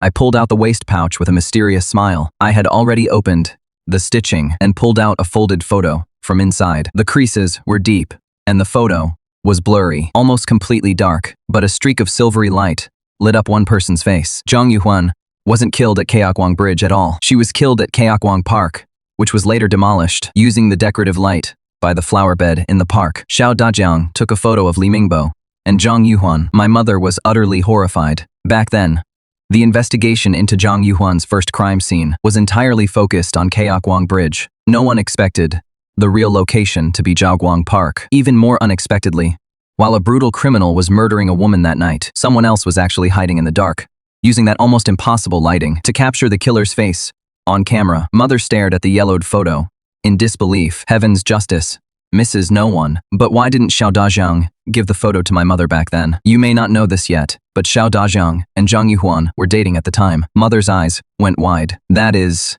impossible. If they were dating, why didn't he save her? Only Li Mingbo can answer that for us. Call Dad now. We can hold a press conference before dark today and announce that the serial rape and murder case from 10 years ago has been solved. Mother immediately called Father. Father got excited. The moment he picked up, I could hear him clearly, even from where I was standing. Really? The case from 10 years ago is solved. Our son solved it. Of course. Otherwise, who knows if you'd solve it even in another 10 years. Hurry and send people to Dongwon Mall to arrest him. Mother said irritably. Father burst out laughing, but quickly realized something was wrong. Wait. No, I had people watching Li Mingbo at Dongwon Mall this morning. He never showed up. All day. That can't be possible. Did he run? Mother's expression changed instantly. I was the only one who smiled and took the phone. He can't get away. Last night, I took the time to break his leg. You'll know once you check the hospital now. When the time comes, I'll arrest him myself. You broke his leg last night. Weren't you asleep the whole time? Father exclaimed. I rolled my eyes. The suspect had already been alerted, and you could still sleep through it. No wonder. Grandma says you got that position for nothing. Cut the crap. I'm getting people to arrest him first. I'll deal with you later. He hung up in frustration. A little over 10 minutes later, the call came in. Li Mingbo was laid up in an orthopedic hospital. An old photo, hidden away for 10 years, had become the key piece of evidence. But if I sent someone else, I wasn't sure they could crack Li Mingbo. After all, it had been too many years. One photo alone wasn't ironclad evidence, but that didn't matter. I was on my way to the orthopedic hospital. Li Mingbo was already a caged bird. He wasn't going anywhere. Just as I expected, he was lying in the hospital bed, his left leg in a cast. His face was grim. He didn't believe I could really find evidence against him, but the moment he thought of my young face, the hatred in his heart kept rising. Ye Yang, you think breaking my leg means I can't leave, so you can buy yourself plenty of time to investigate. Dream on. I've been fine all these 10 years. You're just some brat. Even if you're good in a fight, you're nowhere near me when it comes to brains. At that thought, he couldn't help showing a vicious grin. In a huge city like Jingdu, he was just a nobody, but that nobody had once thrown the whole city into panic. He was confident and defiant. He looked up at the time. It was 3 in the afternoon, with a little over 2 hours left until the evening time he had agreed on with Ye Yang. Would Yang really bring the police to arrest him? He couldn't help sneering again, but before the smile faded, the hospital room door was suddenly shoved open. 7 or 8 officers rushed in. They were even pointing their guns at him. Li Mingbo was completely stunned. He stared blankly, wanting to say something, but when he saw me step out from behind the officers, panic suddenly rose in his heart. Ye Yang, why did you bring so many officers here? I immediately glanced at him and said to the officers, shut the door. Close it. I went on. The suspect, Li Mingbo, tried to run. I had no choice but to break his other leg. As soon as I said that, I walked over to him. His face instantly went pale. As my fist came down, a scream rang out. Li Mingbo, you are suspected of murdering Li Yuling, Huang Xiaoya, Zhang Yuhuan, Xiao Dajiang, and 10 other victims in 2007. This is the arrest warrant. Take a good look. I held the arrest warrant in my hand. He was trembling, all over in pain, but his eyes stayed fixed on it. That is impossible. You have no evidence. What right do you have to arrest me? He roared. If I had no evidence, why would I come here to arrest you? Xiao Dajiang. Do you remember that photo? I asked with a smile, and his face filled with shock. For at least 3 seconds, his lips trembled, but not a word came out. Looks like you remember now. So digging that photo out of his coffin wasn't for nothing. I held up the photo. Li Mingbo, think carefully. Do you have a twin brother? He reached out to grab it, but he had no chance. Even now, you still think you're smarter than everyone else, and that your methods are better than every homicide investigators. Li Mingbo, you were far too careless when you bribed a terminally ill driver to kill Xiao Dajiang 10 years ago. You never should have just left it at that, without destroying this crucial piece of evidence. You'll always be a failed criminal. My tone was icy. He was already like a deflated ball, weakly slumped against the bed. You really dug it out of Xiao Dajiang's grave. He has been buried for 10 years, and you still managed to dig it up. The only way to keep something truly important safe is to bury it in the ground. I stared at him and said, talk. Why didn't Xiao Dajiang stop you from killing Zhang Yuhuan that night? Why did he just take pictures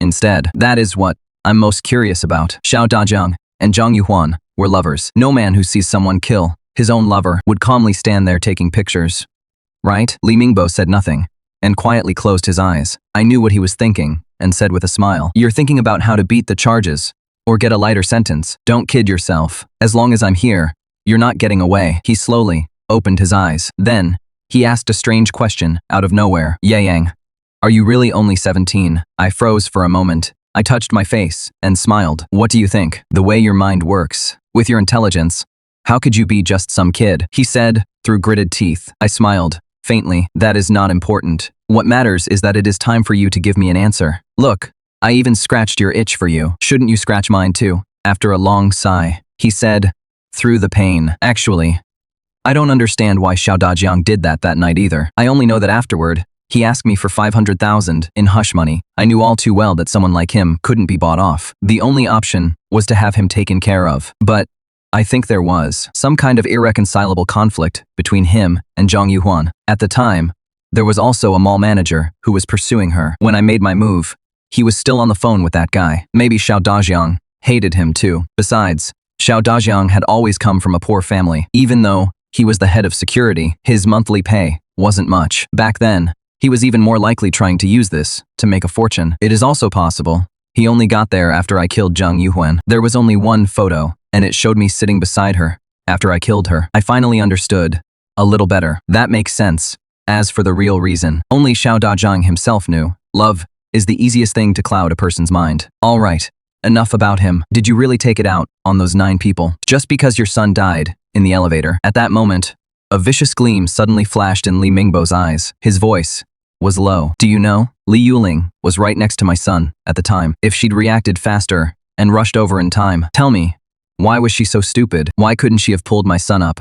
and run? She had more than enough time to do it. And then there was Huang Xiaoya, that damned woman. She was standing right by the emergency stop switch. Why didn't she think to press it? At most, my son would only have lost his feet, but because of their stupidity and panic, they got my son killed. She was like a crazed beast. But I shook my head. I may understand your state of mind later on, even better. When you killed Li Yuling, you really did it out of hatred. But later, you realized killing was thrilling, like smoking or even drugs.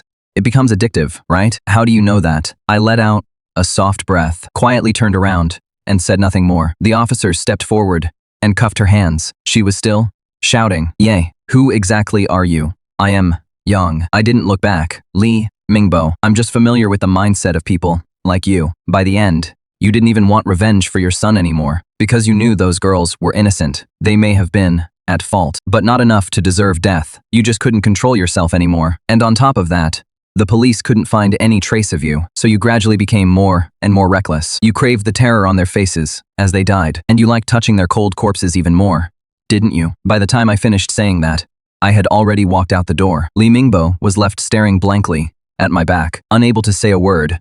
I was right. When she killed Huang Xiaoya. There was already no hatred left in her heart, but she hadn't expected killing to become addictive. Li Mingbo was dragged away in handcuffs, on her broken legs. I stood outside the hospital room and called my father. Has the driver's family been taken care of? Yes, it has been handled. They'll appear in court to testify. My father's voice was gentle. I could tell he was genuinely happy. By the way, there is a press conference this evening. You should come. I pursed my lips. I'm not interested. Once the case is closed, I won't be part of the public security system anymore. I'm still a student. Haha, right.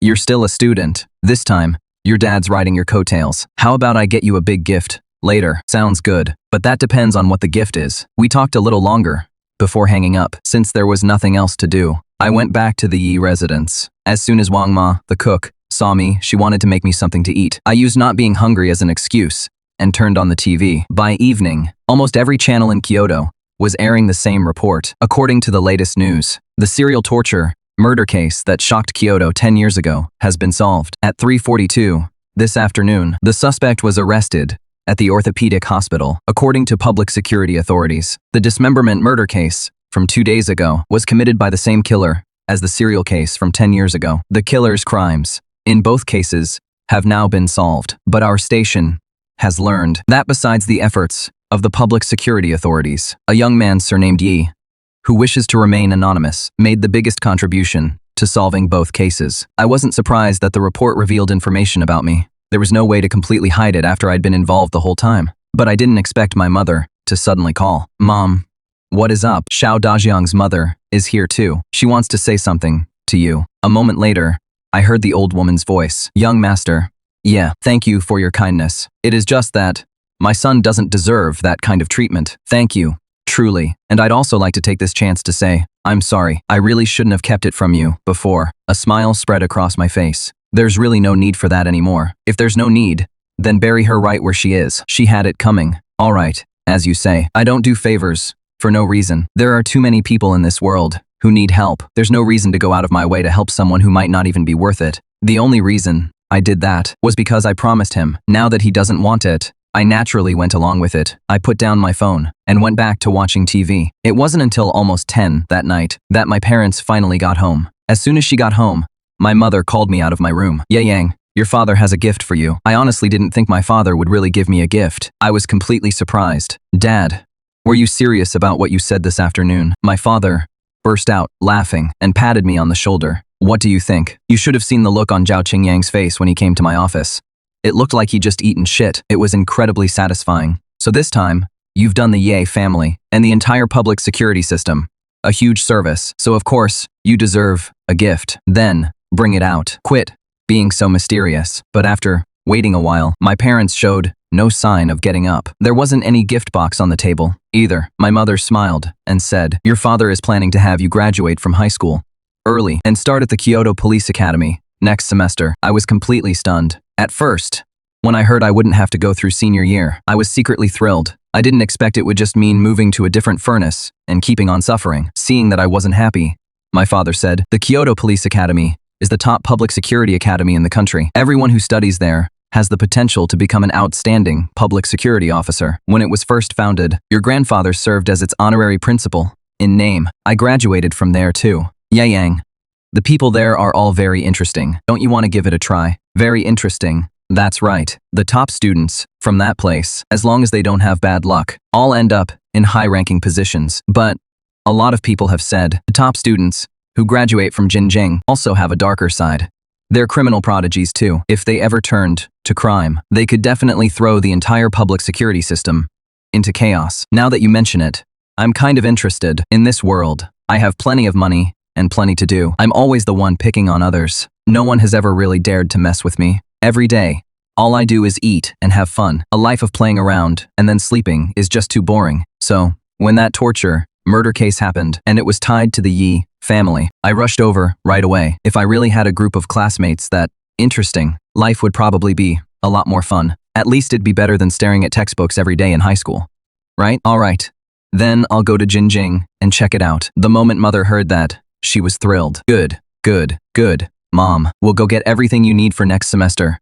Ready right now. I was speechless and said helplessly, Mom, There is still a month until next semester starts. Why are you in such a rush? 10 years ago, the news that the serial murder case had been solved was still spreading through the streets and alleys of Kyoto. That mysterious young man with the surname Yi was also becoming more and more mythologized among the public. Some said he was a born genius at solving cases. Some said he was a top student at an elite international criminal investigation academy. Some even claimed that Ye Yang's real surname wasn't Ye at all, but Dai, and that he was the reincarnation of Dai Renjie. I grinned mischievously as I read those comments, but as time passed, how could busy people keep thinking about that case every day? It wasn't until half a month later, when Li Mingbo and Wang Wei appeared in court, one after the other, that it caused another sensation. My mind had long since moved on from that. Instead, I kept looking up information about the Kyoto Police Academy whenever I had time. Unfortunately, there was almost no information about this academy online. It was probably a school being deliberately kept under wraps. Before this, if father hadn't brought it up, I would never have known a place like this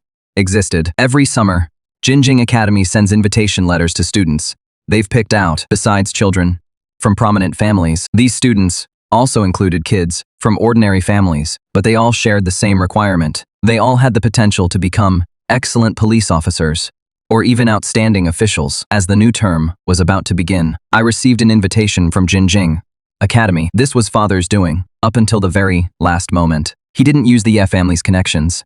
When the invitation was delivered to the Ye residence, father grinned from ear to ear. Those old men at Jinjing haven't gone senile after all. Our Ye Yang has cracked 2 major cases in a row. If they didn't take the initiative to invite a student like him, that would be downright ridiculous. Amid the whole family's eager anticipation, the new semester finally began. Mother helped me pack all kinds of bags, clothes, daily necessities, and extra supplies. Looking at all those bags, I felt my scalp tingle. Mom, Jinjing is right here in Kyoto City. It is only a half-hour drive from home. What are you doing? It is not like I'm going far away. Mother didn't care at all. She pointed at one bag. This one is full of clothes. This bag is full of shoes. And make sure you remember this one. It is full of medicine you might need. Also, take this card.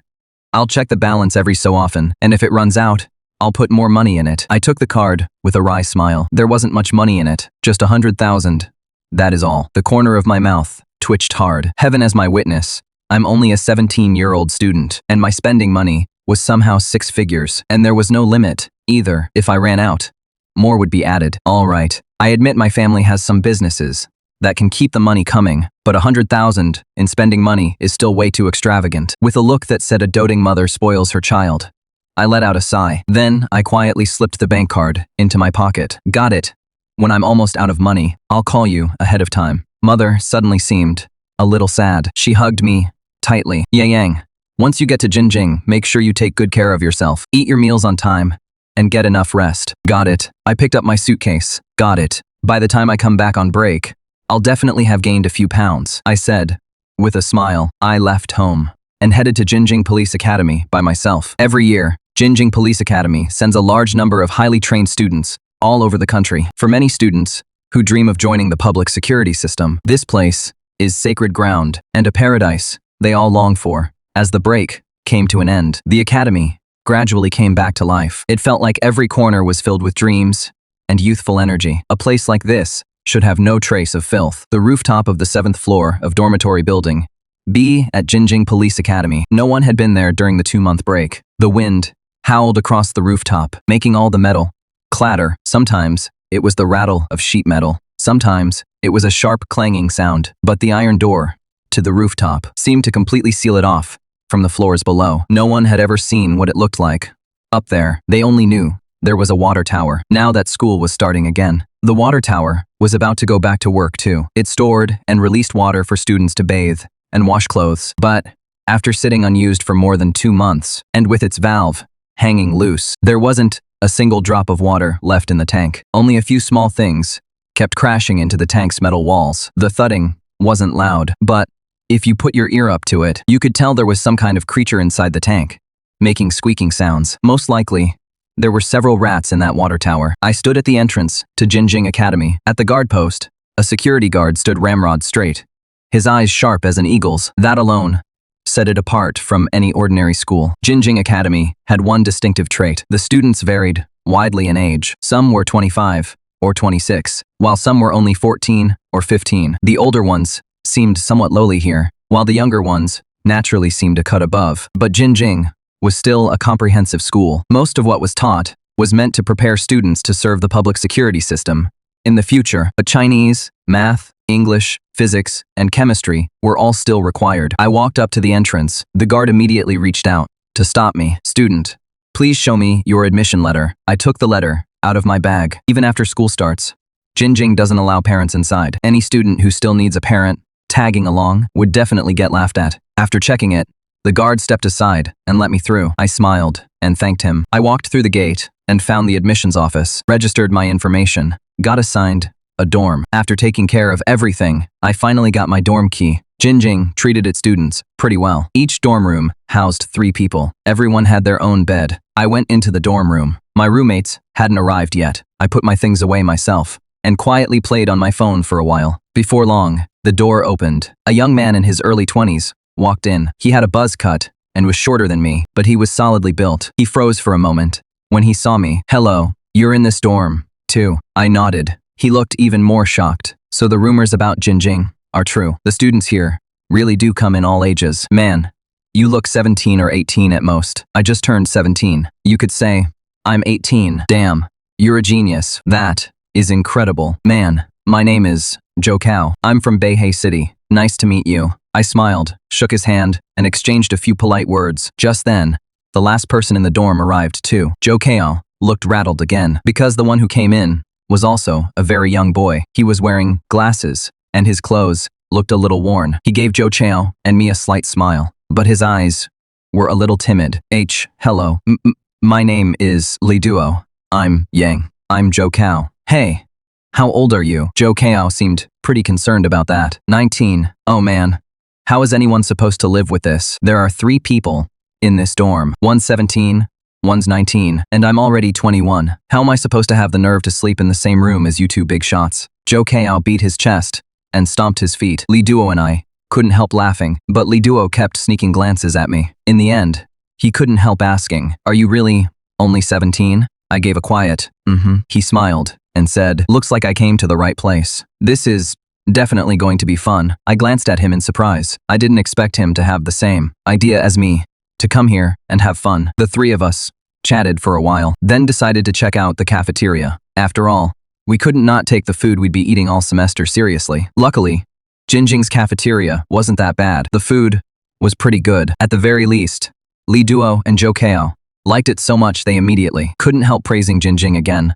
But when we went back to the dorm after dinner, our good impression of Jinjing took a hit. There was actually no water in the dorm. Even with the AC on, Li Duo had his shirt off and still felt sticky all over. After waiting quite a while, he said, "This won't do. Let's go downstairs and ask the dorm manager when the water's coming back." Joe Cao and I both agreed. In this heat, not having water for a shower was really unbearable. The 3 of us went downstairs together and found a lot of people already asking about it. Hearing the crowd making a fuss, the dorm manager picked up a loudspeaker and shouted, "Students, don't worry. I only got to the school this evening too. I've already reported the situation. It is probably because the rooftop water tank broke down after not being used for so long. But it is too late now. The school said a repairman will come tomorrow. We still have to wait until tomorrow. By tonight, this place is gonna stink like salted fish." "Exactly.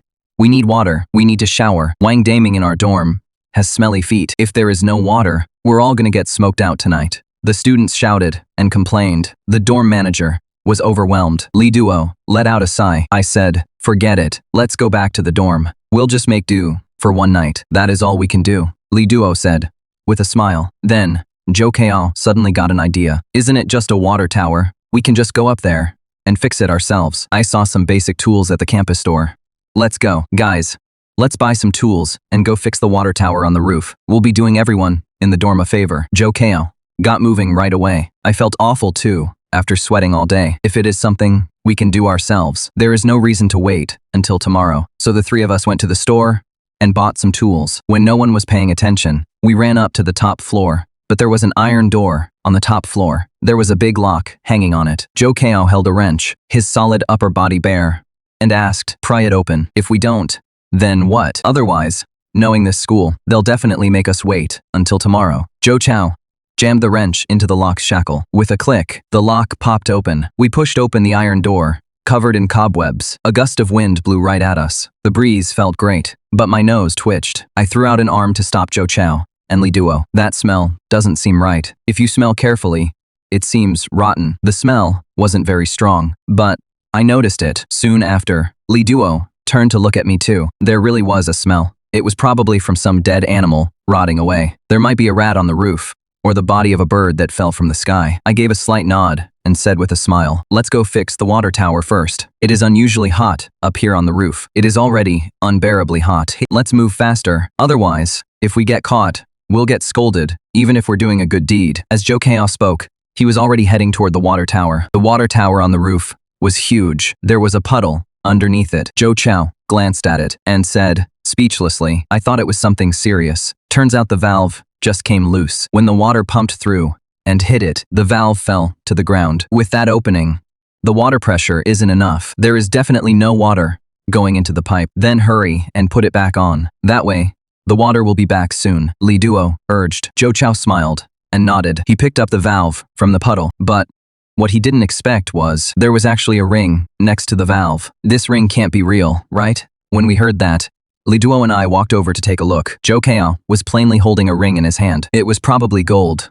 and not very big, but there was a character engraved on it. Someone probably dropped this on the roof by accident. "We'll hand it over to the school later," Li Duo said softly. Joe Chow seemed a little reluctant, but he didn't really mean to keep it for himself. He slipped the ring into his pocket. Then he took the valve and got ready to tighten it. But suddenly, a sharp little head squeezed out of the valve opening. It kept letting out little squeaking sounds. Joe Chow immediately stepped back, his face full of disgust. "Damn, when did a rat get into this water tower? Rats are disgusting." The water in the tower was the only water source for everyone in the dorm building. Just thinking about a rat in there made my stomach turn. But Li Duo and I walked over from that fist-sized valve opening. I caught that familiar rotten smell. If it were just a rat, how could the smell have been that strong? Li Duo looked at me in disbelief, then suddenly seemed to think of something. He immediately started climbing the ladder on the water tower. He lifted the lid of the water tower and shined his phone flashlight inside. There was actually a person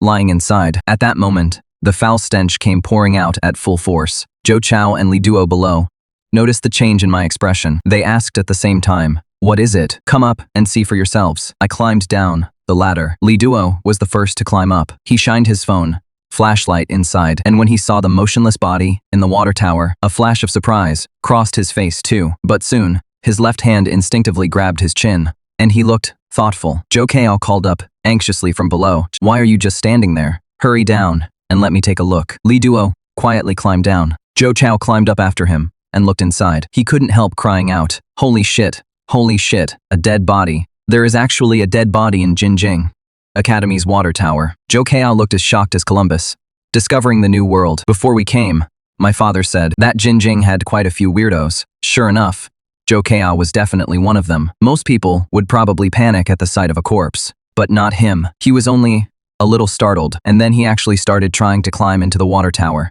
I rolled my eyes. "What are you doing? Hurry up and get down here and move the body out. Then examine it."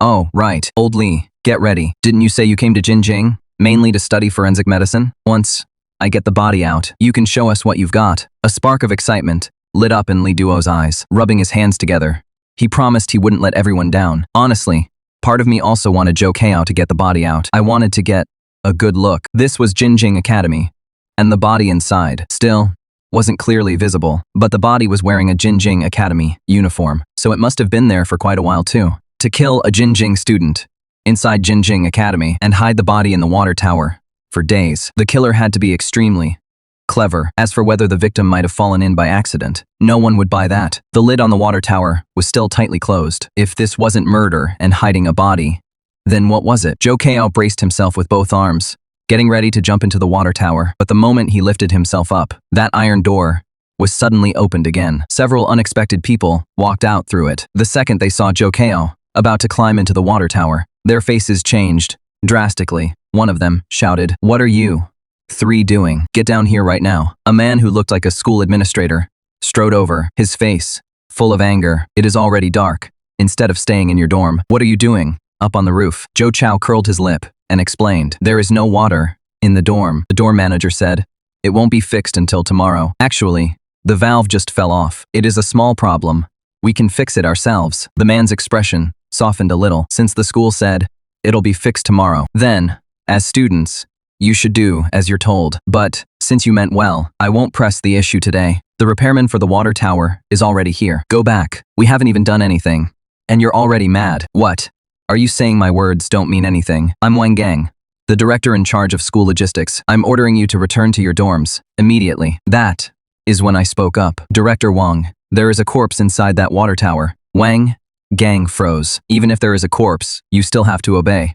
What? There is a corpse inside the water tower. Yes, as the first witnesses to find the victim, the three of us can't leave at a time like this. So, Director Wang, your top priority right now should be to get the victim out of the water tower first, and then find out who it is. After conducting a thorough investigation of the scene, we can then make arrangements to find the real killer. I finished speaking calmly. Zhou Kao and Li Duo were holding back their laughter. Wang Gang's expression changed. He turned to the repairman and said, "You two, please wait a moment." He climbed up the ladder and took a look. Then, he pulled out his phone. Security, send people over right away. A body has been found in the water tank, on top of dorm building B. Then, he made another call. Hello, Principal Su. This is Wang Gang. A male body has been found on the roof of dorm building B at our school. The body is wearing our school's uniform. This is an extremely serious incident. I hope you can get to the school immediately to respond to this emergency. He reacted quickly. He called security first, then informed the principal. He was probably more than just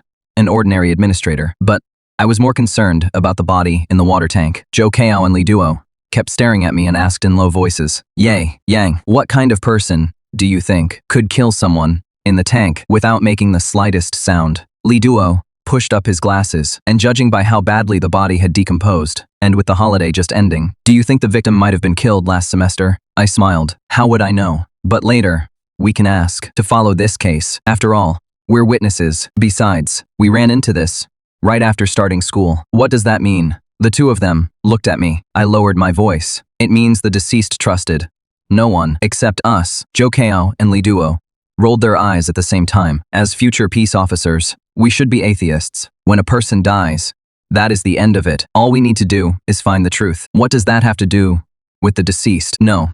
There really is a hidden order to things. I didn't say anything else. The security guards arrived quickly. They quickly moved the body out of the water tower. The body was already badly decomposed. Its internal organs had fallen out. Its face had been gnawed beyond recognition. Zhou Kao's face turned pale. He muttered under his breath, "This guy died horribly. Do you think he could turn into a vengeful ghost?" Li Duo swallowed hard, but his eyes behind his glasses were gleaming. What do we do?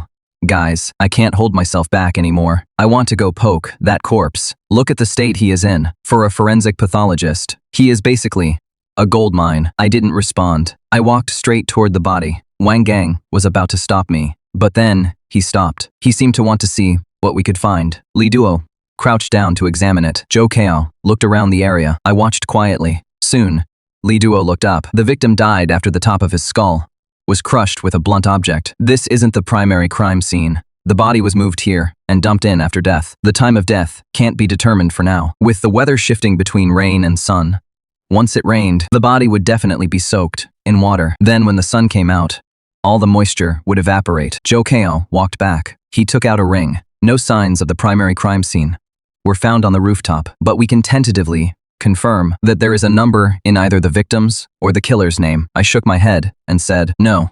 The time of death should be easy to determine. It had to be within the last few days before school let out last semester, and the killer should also be among the students who graduated last semester, someone who stood out in every way. Li Duo frowned. We can be sure that once break started, the school would be completely locked down. Aside from some school staff, students were not allowed to enter, and the body has been decomposing for a long time. So this couldn't have happened in the last couple of days. That means it could only have happened in the last few days before school ended. Li Duo suddenly understood. Right.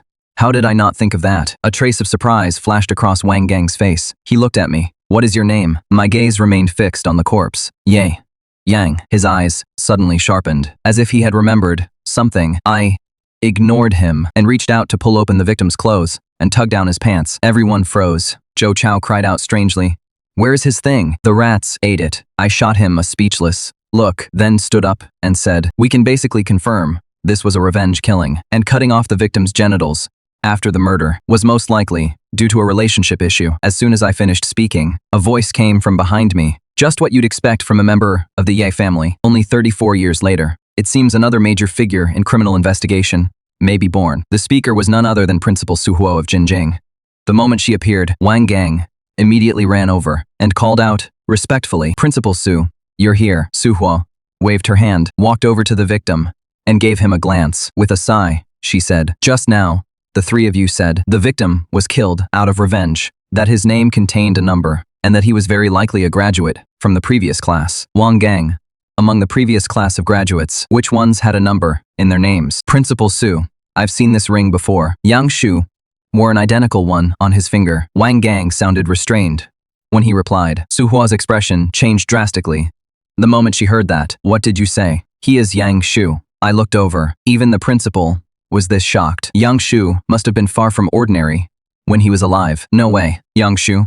Among last year's graduates, the Yang Shu, whose overall record ranked in the top 3. Zhou Chao cried out in disbelief. Su Hua didn't answer. Instead, he roared, "Quick!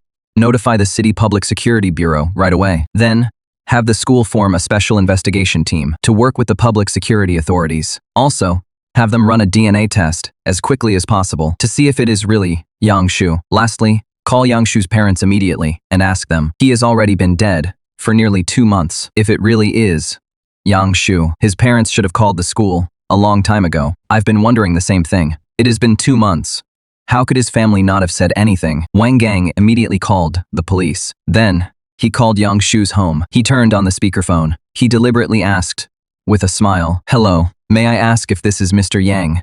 Yang Shu's father. I'm Wang Gang, the director of logistics at Jinjing Academy." "Oh, Director Wang, what can I do for you?" "I'd like to ask about Yang Shu. Is he at home right now? The school has something to discuss with him." As Wang Gang spoke, he looked at Su Hua. Yang Shu's father spoke in a calm tone. "No, he isn't. I really don't know what he was thinking. After graduation, he said he was going to the mountains to teach. He didn't even discuss it with us first, but he did say we'd be seeing him in the next couple of days." Everyone looked shocked. Wang Gang asked, "Has he contacted you by video or by phone?" "There is no internet in the remote mountain area where he is. The signal is terrible, too. Forget video calls. It was only last month that he said he'd gone into town to call us." At that moment, Yang Shu's father seemed to realize something. "Director Wang, nothing happened to our Yang Shu, did it?" Wang Gang looked at Su Huo. The latter took a deep breath, took the phone, and said, "Mr. Yang, I'm Su Hua, the principal of Jinjing Academy. There is something right now that I need you to confirm. Was the person who called you last month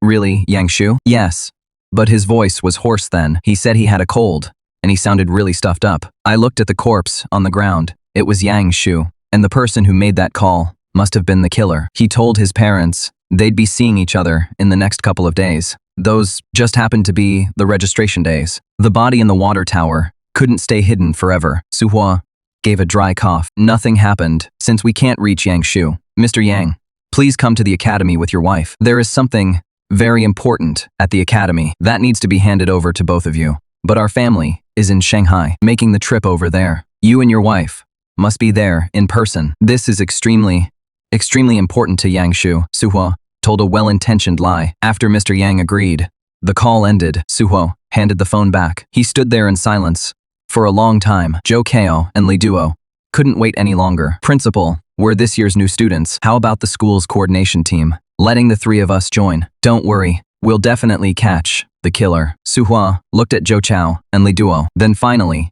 let his gaze settle on me. "Yay, are you willing to join? If you are, then, for the spots on this coordination team, I'll let you choose however you want." I understood. He definitely knew I could solve cases, and I was very interested in that killer too. What kind of person could quietly kill the top student of the previous class and impersonate him for 2 whole months? Even I had never tried that kind of role-playing before. Fine.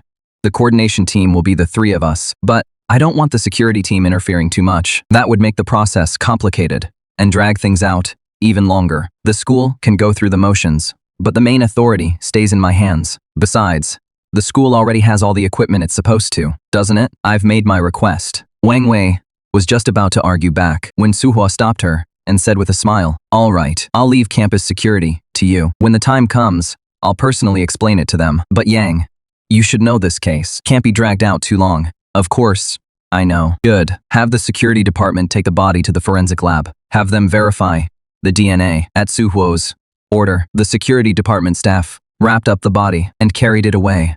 The three of them and I stood around the body in the forensic lab. Before the DNA results came back, no one could reach a conclusion, and even the ring couldn't fully confirm it. Li Duo examined it carefully. I stood to the side, watching Zhou Kao, but he kept staring at the victim's crotch. Every now and then, he would blurt out, "Ye Yang, do you think this guy was seeing two women at once?" And then one of them, out of love, turned to hate, took the chance to kill him, and then cut that thing off. She looked very sure of herself, seeing that neither Li Duo nor I said anything. Zhou Kao said, boredly, "Why is nobody answering me? Women these days can be ruthless. You know that? Forget cutting off a man's thing. If they really hate someone, even death by 1,000 cuts, I'd believe it before the full truth is confirmed. All of this is still just speculation," Li Duo said. Zhou Kao pursed his lips and leaned over to me again and asked, "Hey, Ye Yang, is your family really rich? I saw President Su call you young Master Yi when he came over just now." I turned to look at him. "Are you here to investigate the case? Or to watch the drama and gossip?" "Of course, I'm here to investigate. Actually, I figured this case out a long time ago. The real difficulty isn't figuring out who the killer is, but how to find evidence that proves who the killer is. Our opponent is a highly intelligent criminal. He was able to get rid of Yang Shu without a trace, one of Jinjing's top students. So if he left us even a single piece of evidence, that would already be incredibly rare. Zhou Kao may seem unreliable, but anyone who got into Jinjing clearly has real ability." At that moment, his judgment was exactly the same as mine. The hardest part isn't finding the killer. It is finding evidence that proves he is the killer. We worked from dusk until late at night. Li Duo finally got the test results. It was Yang Shu. "Yay, Yang, you were right. The time of death was around 60 days ago. The skull was crushed with a blunt object, and then the genitals were cut off and hidden in the water tower." Li Duo took off his glasses and said, "I took off my uniform too," and said, "I was thinking maybe that severed part could end up becoming our most important piece of evidence." Li Duo and Zhou Chao were both stunned. Then they forced a bitter smile and said, "No way. But it has already been 2 months. Would the killer really keep it preserved? It is just a hypothesis." I gave a faint smile. We didn't say anything else. When we opened the lab door, we were surprised to find a crowd standing outside. They were all Jinjing students, older than us. A tall male student stepped forward. "So, you're the investigation team Principal Su appointed the freshman from this class?" Zhou Kao immediately stepped forward with his chin up. "That is us. I'm Wang Shuo, a second year at Jinjing. I'm your upperclassman. My team is now requesting to join you. Share the case information you already have with us, so we can solve the case as soon as possible." His tone sounded calm, but it was really a command. Zhou Chao's face had already darkened. Meanwhile, Li Duo tightened his grip on the folder in his hands. When Wang Shuo saw that we said nothing, he spoke again. "You three underclassmen, this is the first murder case since Jinling was founded. People outside already know about it. It is causing a huge stir. For the sake of the school's reputation, I hope you know your place and don't end up failing to solve the case while hurting the school's reputation. Instead, what a joke. Who says we can't solve the case?" Zhou Chao shot back. "If I say you can't, then you can't. Out of respect for Principal Su, I only agreed to join you. Otherwise, I'd be talking about shutting your group down." Wang Shuo's eyes were full of cold arrogance. The boys behind him spoke up too. "You three underclassmen, once the case is solved, we won't forget your part in it either. But you just got here. You probably don't even know the basic steps of solving a case. So, you'd better agree now. You might even learn something by following us." Zhou Chao clenched his fists. "Bullshit. The only people who can teach me are the professors. Who the hell do you think you are? What makes you think you're qualified to lecture us?" Wang Shuo's eyes turned cold. "I'm giving you a chance. Are you sure you don't want it? Once we apply to shut down your investigation team, it'll be disbanded immediately." Zhou Kao and Li Duo could tell this Wang Shuo was no ordinary person. "I hate this kind of thing the most." I quietly pulled Zhou Chao behind me. I looked at Wang Shuo and gave him one last warning.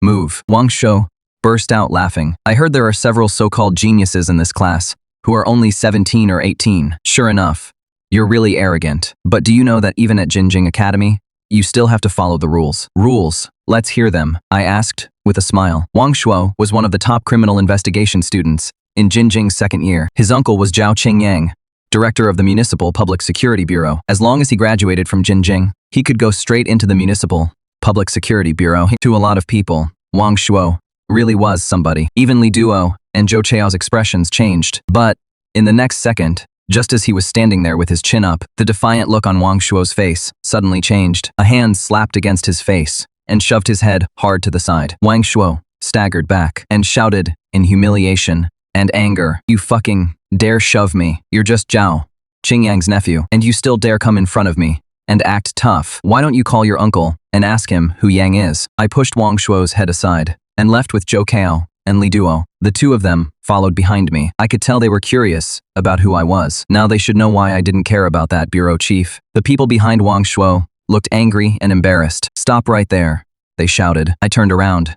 "What, you want to fight? Believe it or not, if a fight breaks out, you'll be the ones getting expelled. When it is time to use my status, I don't mind using the Yi family name. That is enough to make me fearless." Wang Shuo calmed down from his anger and kept thinking about who Yang was. Beijing and Tianjin are full of powerful people in hiding, and there are plenty of heirs from rich and powerful families. He suddenly remembered something. That serial case from over a month ago. His uncle had been furious when he brought it up. It was a 10-year-old case, and he had been kept in the dark the whole time, and the one who solved it was Ye Yang, the eldest young master of the Ye family's generation. The Yi family was the sworn enemy of his uncle's backers family. Wang Shuo suddenly understood. He quickly stepped forward and forced a smile as he asked, "Your young master Yi from the Yi family?" I glanced at him and said nothing. I only said to Zhou Cao and Li Duo, "Let's go." We left without another word. Wang Shuo's face darkened and his ears burned. "Wang Shuo, we're just letting them walk away like that. Solving this case would earn us a lot of credit." Someone still wasn't willing to let it go. Wang Shuo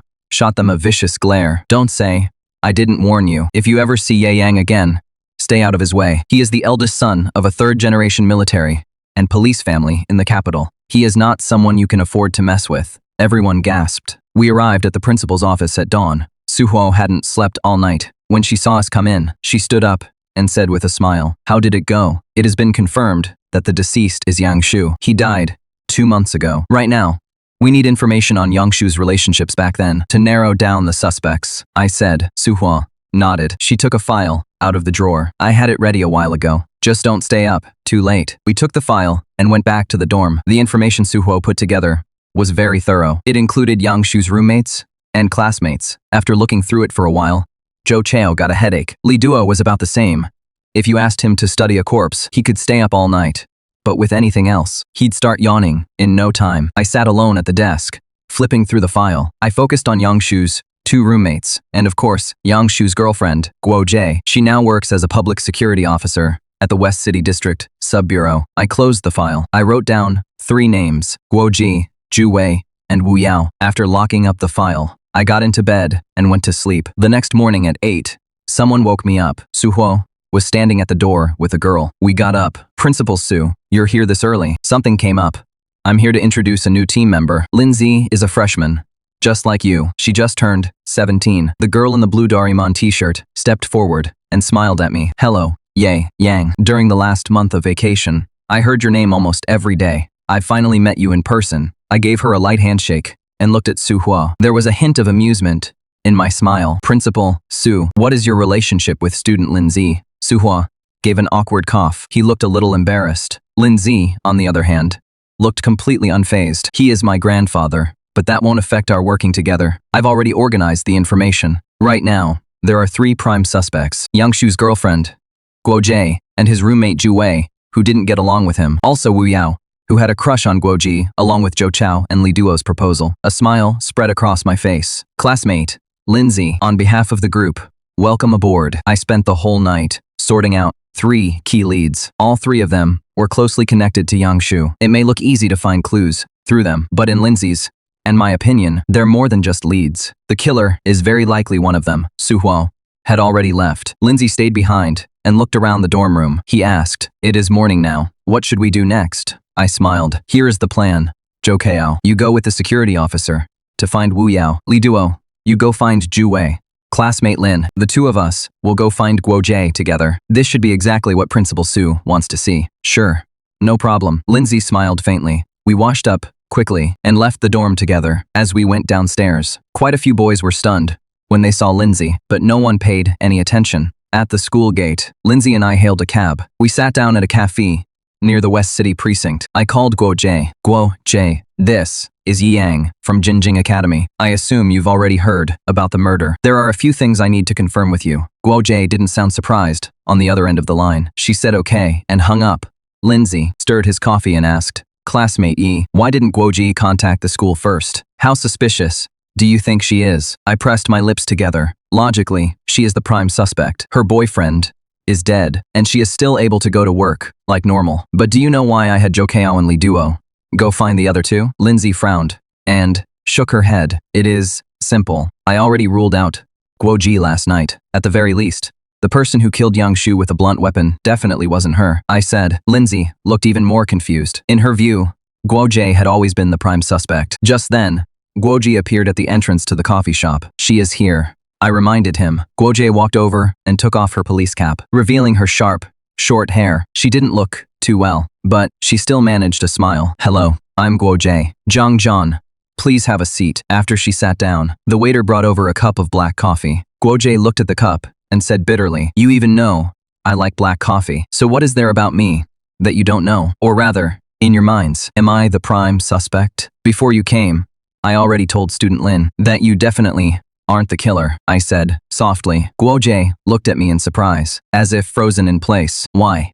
I'm the one who had the most contact with her, and the one most likely to kill her. Why would you rule me out?" She clenched her jaw. "As far as I know, the two of you were always very close, and Yang Shu only had one girlfriend, you. Besides, the killer was male. Unless you can speak with a man's voice, I don't believe it was you." Lindsay, sitting beside us, frowned. As a criminal investigation student, she rarely ruled out suspects so arbitrarily, but what surprised her even more was that Guo Jie was now sobbing uncontrollably. "No, even if I didn't kill her, she still died because of me. Ye Yang, I've heard of you. I just never expected you to be the one who came to see me. With a mind like yours, you shouldn't be wasting time on me." I narrowed my eyes. I asked, almost without hesitation, "So you think the killer is Zhu Hai, or Wu Yao too? Has Wu Yao secretly been in love with you this whole time?" Lin Xin pressed. The bitter smile on Guo Jie's face grew deeper. "What if I told you Zhu Hai and Wu Yao had both been pursuing me all along? Would you believe me?" "Of course,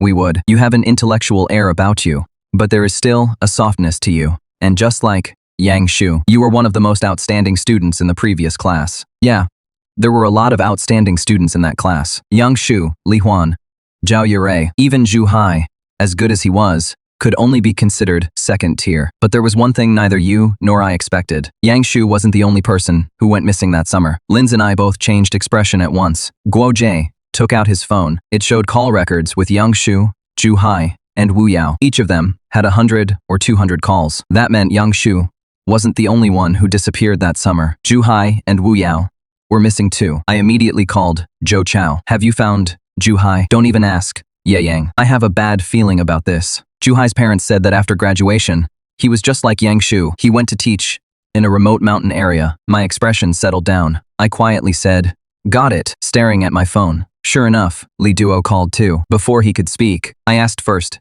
if Wu Yao had also gone to teach in a rural area. "Yes." "How did you know?" "I just heard," I replied. My gaze fell on Guo Jie again. At that moment, Guo Jie looked like his soul had been drained out of him. He kept repeating, "Dead. They're all dead. They're really all dead." Linz and I exchanged a look. We were too anxious to wait any longer. "Guo Jie, what exactly do you know? Did Zhu Hai and Wu Yao disappear at the same time as Yang Shu?" I pressed. Guo Jie's face was pale. "A month ago, I learned that Zhu Hai had gone to teach in a rural area. Then half a month ago, I learned that Wu Yao had also gone to teach in the countryside. At the time, I really thought they had gone. It wasn't until last night, when the school told me Yang Shu was dead, that I finally realized something was wrong." "Who told you they had gone to teach in the countryside?" I pressed. "I called all three of them almost every day. Later, I started to feel like something was off. So, I started contacting their families. Their families all said they'd gone to a remote mountain area and couldn't be reached. I tried looking for them in Jingdong, board game bars, esports centers. I even used personal connections to check their hotel records, but there was no record of them checking in anywhere in the country. Now that Yang Shu is dead, Zhu Hai and Wu Yao should show up soon too, right?" Guo Jie fell silent. Lindsay and I asked, again, whether the three of them in dorm 314 had ever had a conflict with anyone. "I don't know. I really don't know. Ye Yang, Lindsay. No one wants to find the real killer more than I do. 3 people my boyfriend, and my two best classmates. Guo.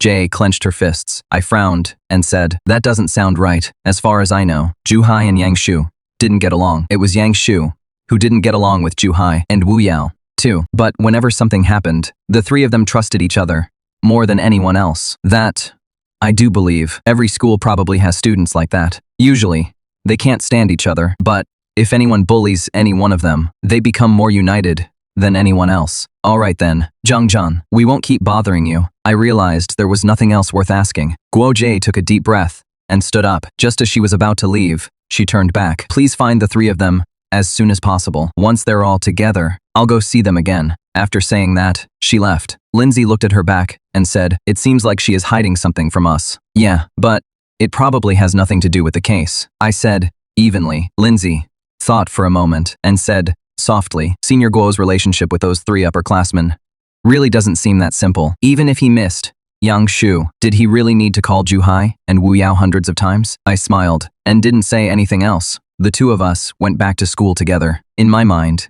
Juhai and Wu Yao were the most suspicious, but the case turned out to be completely unexpected. If 10 people were put in that situation, all 10 would be shocked. No one saw it coming. In the car, Lindsay looked grim. I glanced at her and asked with a smile, what is wrong? I wouldn't say I'm frustrated. I'm just wondering what kind of person could take out 3 outstanding students under those circumstances, and where are Juhai and Wu Yao's bodies? I didn't think much of it and said directly, at the school. Lindsay looked up. The school is packed almost everywhere right now. After what happened to Yang Shu, they also started a large-scale cleanup. If their bodies were there, they should have been found by now, other than the dorms. Where else on campus would be easy to hide a body? I asked. Lindsay frowned. Even after thinking it over, she still couldn't come up with a place. The car fell silent. Just then, Lindsay and I got notifications from the school's official account, one after another. Today is the second day of the semester, and also Jinjing's annual tree planting day. All students are asked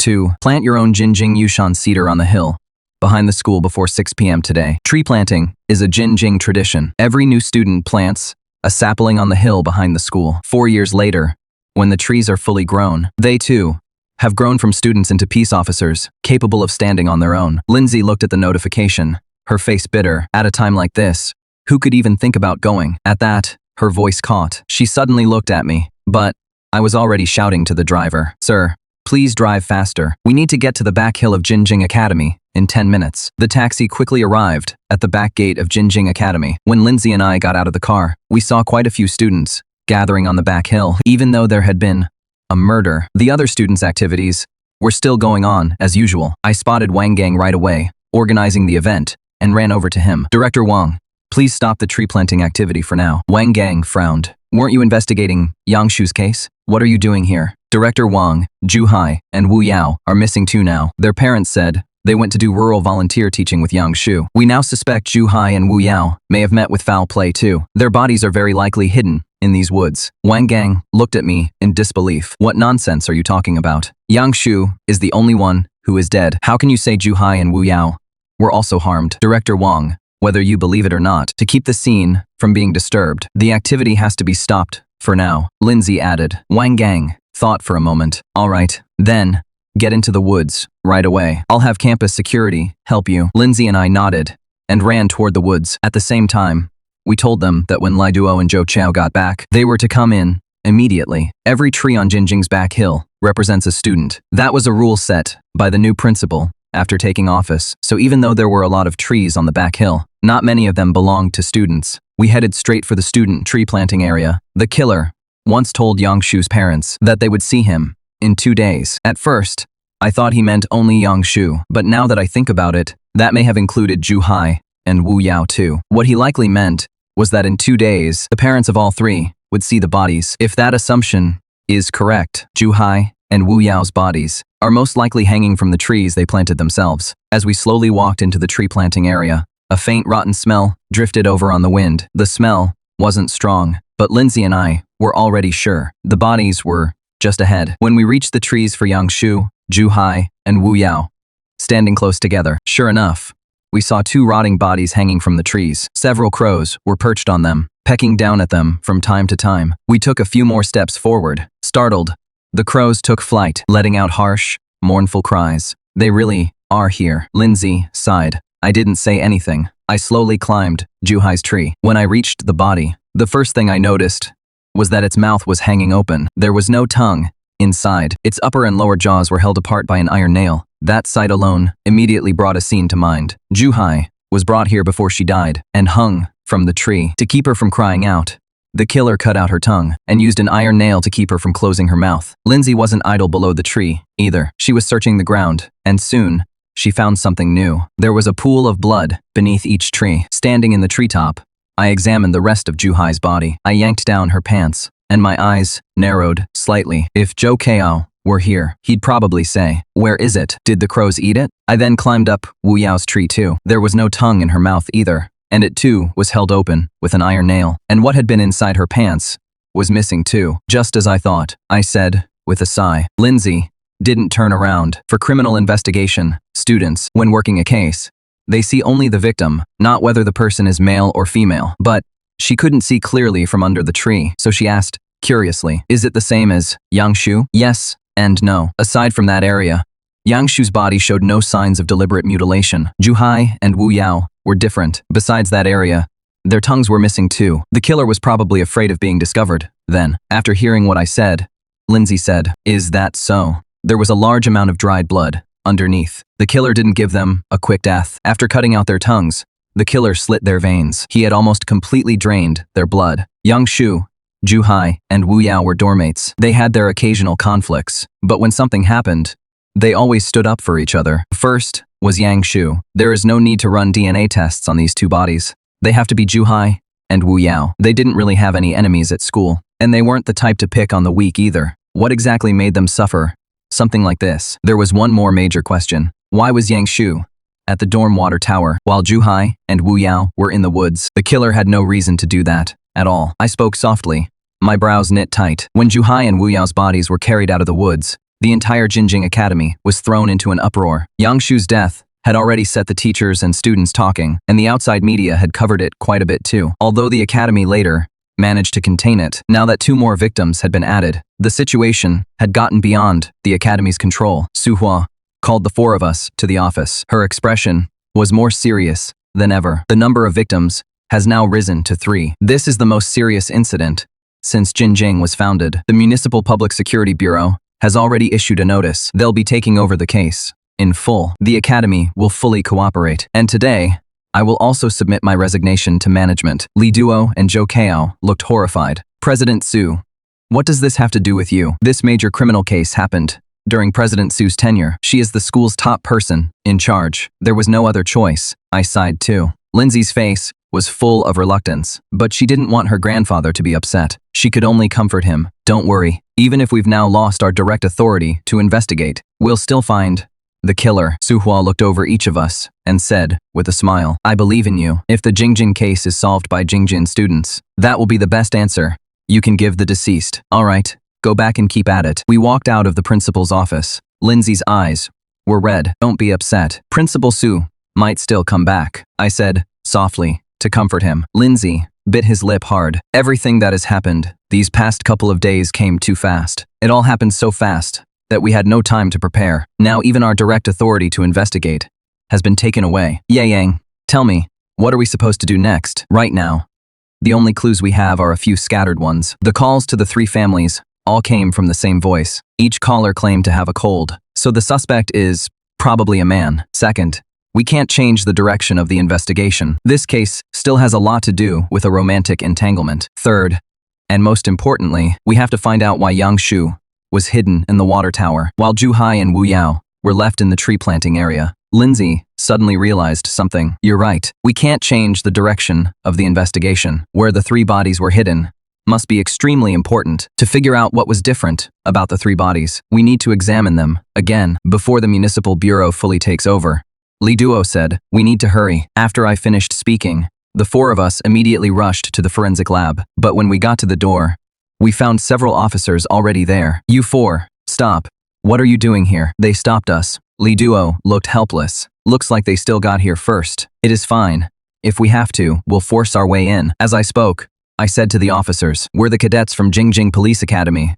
who were previously in charge of the Yangshu case. We have very important information to give you now. You're the officers from that earlier investigation team. They still didn't seem to believe us. I took out my student ID. As soon as they saw it, they immediately broke into smiles. So, it is young Master Yi. Everyone, step aside. Let young Master Yi and his classmates in. Zhou Kao and Li Duo were once again stunned by who I was. Watching the security officers step aside, they couldn't help asking, Ye Yang, what exactly does your dad do? My dad works in public security. What about your grandfather? I turned around with a strange smile. My grandpa is in the military. Damn, that is insane. One's in public security, and one's in the military. Don't tell me. Your mom and grandma are big shots too. There is no need to hide it. My mom is a top forensic expert in the country. My grandma is almost retired, but she still has the title of criminal investigation expert. After hearing that, Zhou Kao and Li Duo felt their minds go blank. It took them a long time before one thought finally popped into their heads. This whole family is full of freaks. I didn't say anything else. I pushed open the door and walked into the lab. As soon as I walked in, I saw a familiar figure moving around 3 bodies, checking this and touching that. Looking at that figure, I couldn't help smiling, but I didn't expect Li Duo, after standing there stunned, to suddenly grab Zhou Chao's arm and stammer, "Oh my god, I just saw my idol. Zhou, pinch me quick, see if I'm dreaming." Zhou Chao smacked him on the back of the head. "What the hell is wrong with you? What star would be here? Isn't it just some woman doing an autopsy? You idiot. Take a good look at who is doing the autopsy. She is an authority in forensic science, one of the country's top forensic professors. She was Li Duo's idol." Before he could finish, I had already walked over to the woman and called out with a smile, "Mom, you're here, and you didn't even tell me ahead of time." I really didn't expect my mom, Su Wanrong, to be on the public security forensic team. She looked at me with a bright smile. "Surprised? Didn't expect this, did you?" "Very surprised. Very unexpected. But now, it feels like I should have known sooner. My grandfather was Jinjing's first principal. My father graduated from here too, and I'm the lead investigator on this case. So, of course you'd come." After I said that, Su Wanrong walked over with a smile and teased, "You're a smart one, aren't you? I thought I'd have to wait until break to see you." I didn't expect something this serious to happen at Jinjing. After watching us talk for so long, Li Duo finally couldn't hold back and stepped forward, looking full of admiration. "Professor Su, I'm Li Duo, Ye Yang's classmate, a forensic science student. I've always admired you. I finally get to meet you in person today, so I really did run into a little fan." "Then tell me, doesn't Ye Yang look like me?" Su Wanrong asked with great interest. Li Duo nodded without a second thought. "Yes, absolutely. He is the spitting image of you." "All right, back to business. Mom, you've been examining it for quite a while, haven't you? What clues have you found?" I steered the conversation back to the case. Su Wanrong picked up a file from the table. "This is the autopsy report you submitted to Principal Su. This young man was the main examiner, right? Take another careful look. In forensic work, caution and attention to detail matter most. Your report missed something very important." Li Duo froze. Zhou Chao reacted quickly. He gave Li Duo a light kick in the calf. "What are you standing there for? This is the best chance you'll get to learn. Professor Su is giving you an opportunity." "Thank you, Professor Su. I'll examine it again, right away." Li Duo hurriedly changed into his lab coat. With a grave expression, he began re-examining Yangshu's body. Lindsay, Zhou Kao, and I stood off to the side and waited. Before long, Lindsay said softly, "Ye Yang, I really envy you." "What is there to envy about me? I'm not jealous of your family background. I envy you for having such a wonderful mother." There wasn't a trace of harshness in her tone.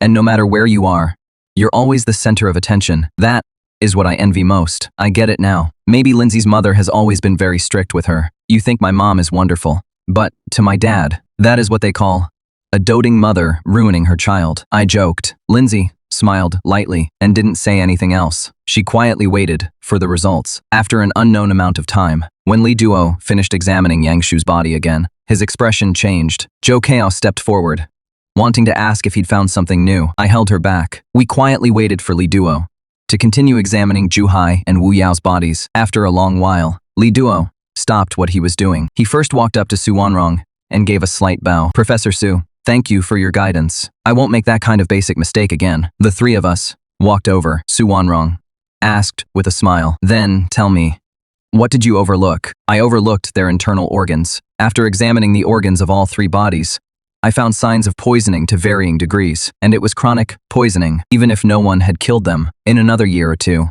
the toxins building up in their bodies, could have slowly killed them anyway. Li Duo's words meant a new lead had surfaced. Before they were killed, the 3 victims had already been poisoned for a long time. What kind of poison was it? I asked.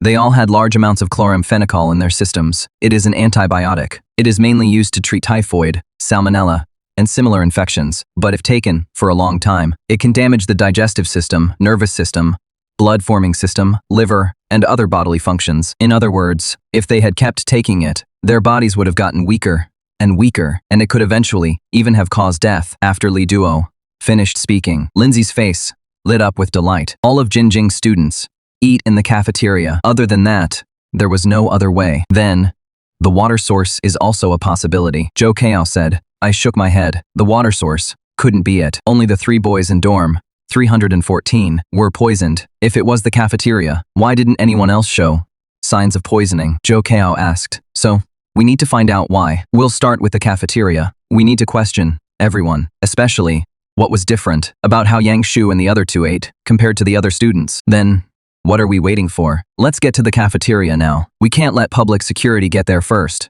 Zhou Chao urged, but I didn't move. After thinking for a moment, I said, if someone already poisoned them, why kill them too? Could it be because graduation was coming up and they were afraid the poison wouldn't work in time? Maybe the person who poisoned them isn't the real killer. My words were like a bucket of cold water, dumped over everyone. That is right. Even if we find the person who poisoned them, that still wouldn't fully prove she was the actual killer. Su Wanrong stayed behind in the lab. Li Duo was reluctant to leave. He wanted to stay and learn more from her. I agreed. After all, my mom's reputation was too well known. What forensic student wouldn't want to learn the real craft from her? For some reason, Zhou Kao saw that Li Duo was staying and actually asked to stay too. Su Wanrong seemed pretty pleased with 2 assistants to order around. She kept both of them there. Lindsay and I left the lab. We met the eyes of the public security officers and nodded with a smile. The 2 of us exchanged a knowing smile and quickened our pace to find the next person we needed to question. Wang Gang, the head of logistics. Wang Gang was surprised to see us, but once he saw who it was, he smiled and asked, "What can I do for you 2? Director Wang, we'd like to ask a few questions about the cafeteria. The cafeteria is under your supervision, right?" I asked, and Wang Gang nodded. The cafeteria is under my supervision. Go ahead.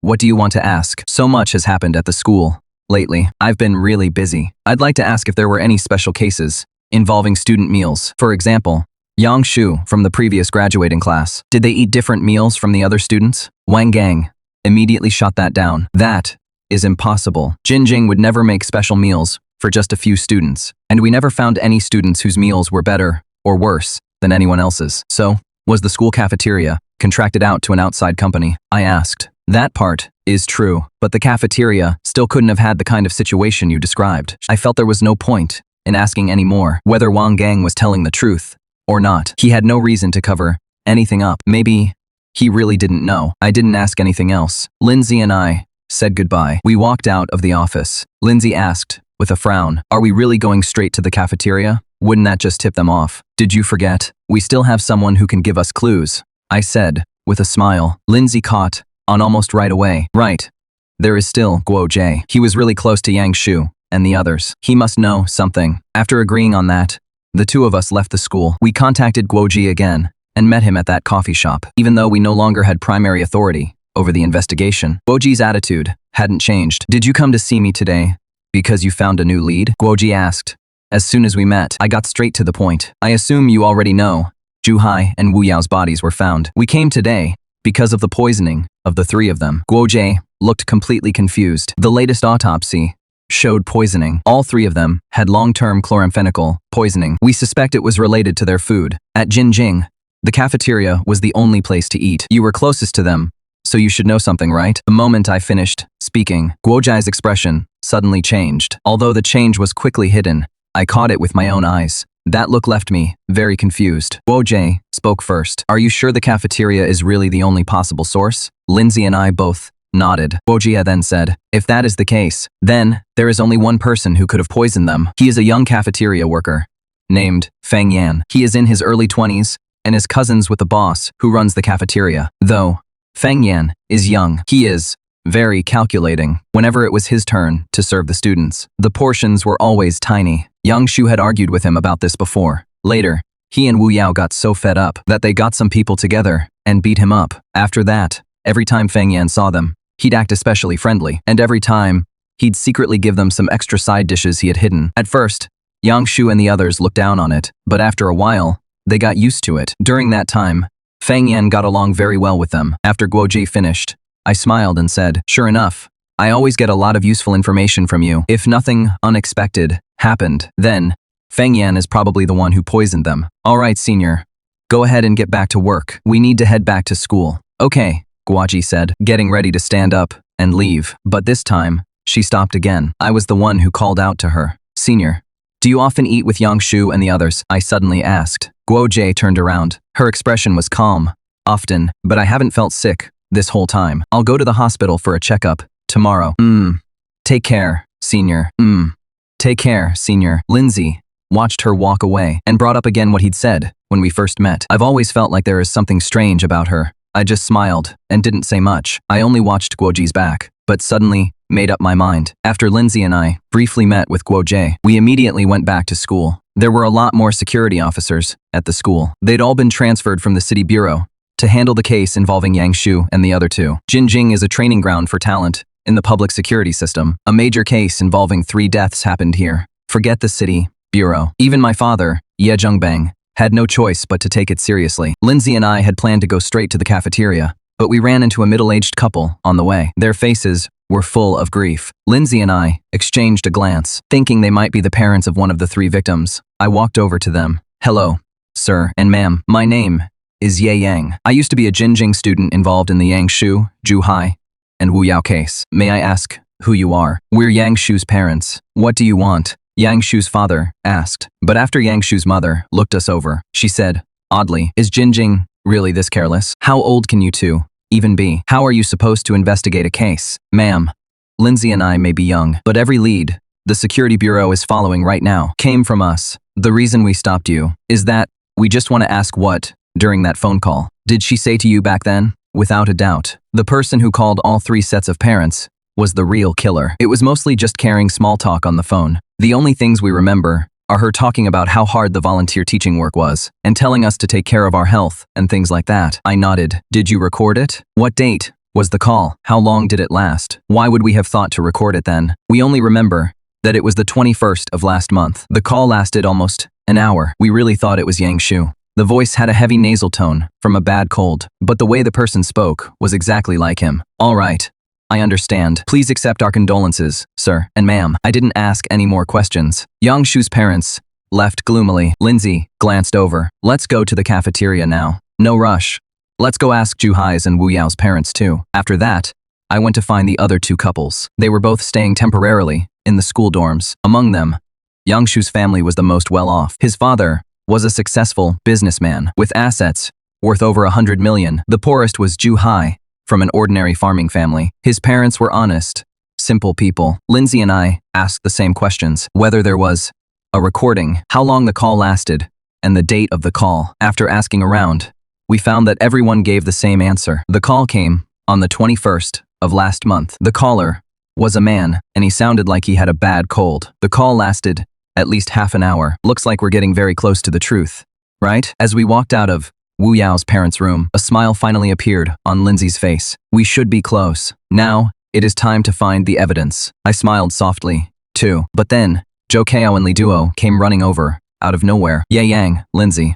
The police arrested a cafeteria worker for intentional homicide. They're about to take him back to the station." The 2 of them shouted, between gasps. I immediately frowned when I heard that. Who leaked the news? It definitely couldn't have been Su Wanrong. It has only been a few hours since we found out about the poisoning. She could have kept it completely under wraps. I think it was Director Wang. When you went to ask Director Wang about the cafeteria, she immediately reported it to the police. I heard that as soon as the police found out you were asking about the cafeteria, they immediately started investigating the cafeteria staff. I couldn't help letting out a cold laugh. Zhao Qingyang's people really are good at seizing opportunities. I was interested in Feng Yan, but since they've already arrested someone, let them go ahead. When they embarrass themselves later, they better not blame me. After saying that, I turned and walked back. Lindsay followed close behind me and asked in a low voice, "You're really not going to go take a look? Feng Yan is the one who poisoned them. He won't get away. If he gets caught, He deserves it. But classmate Lin, why have you been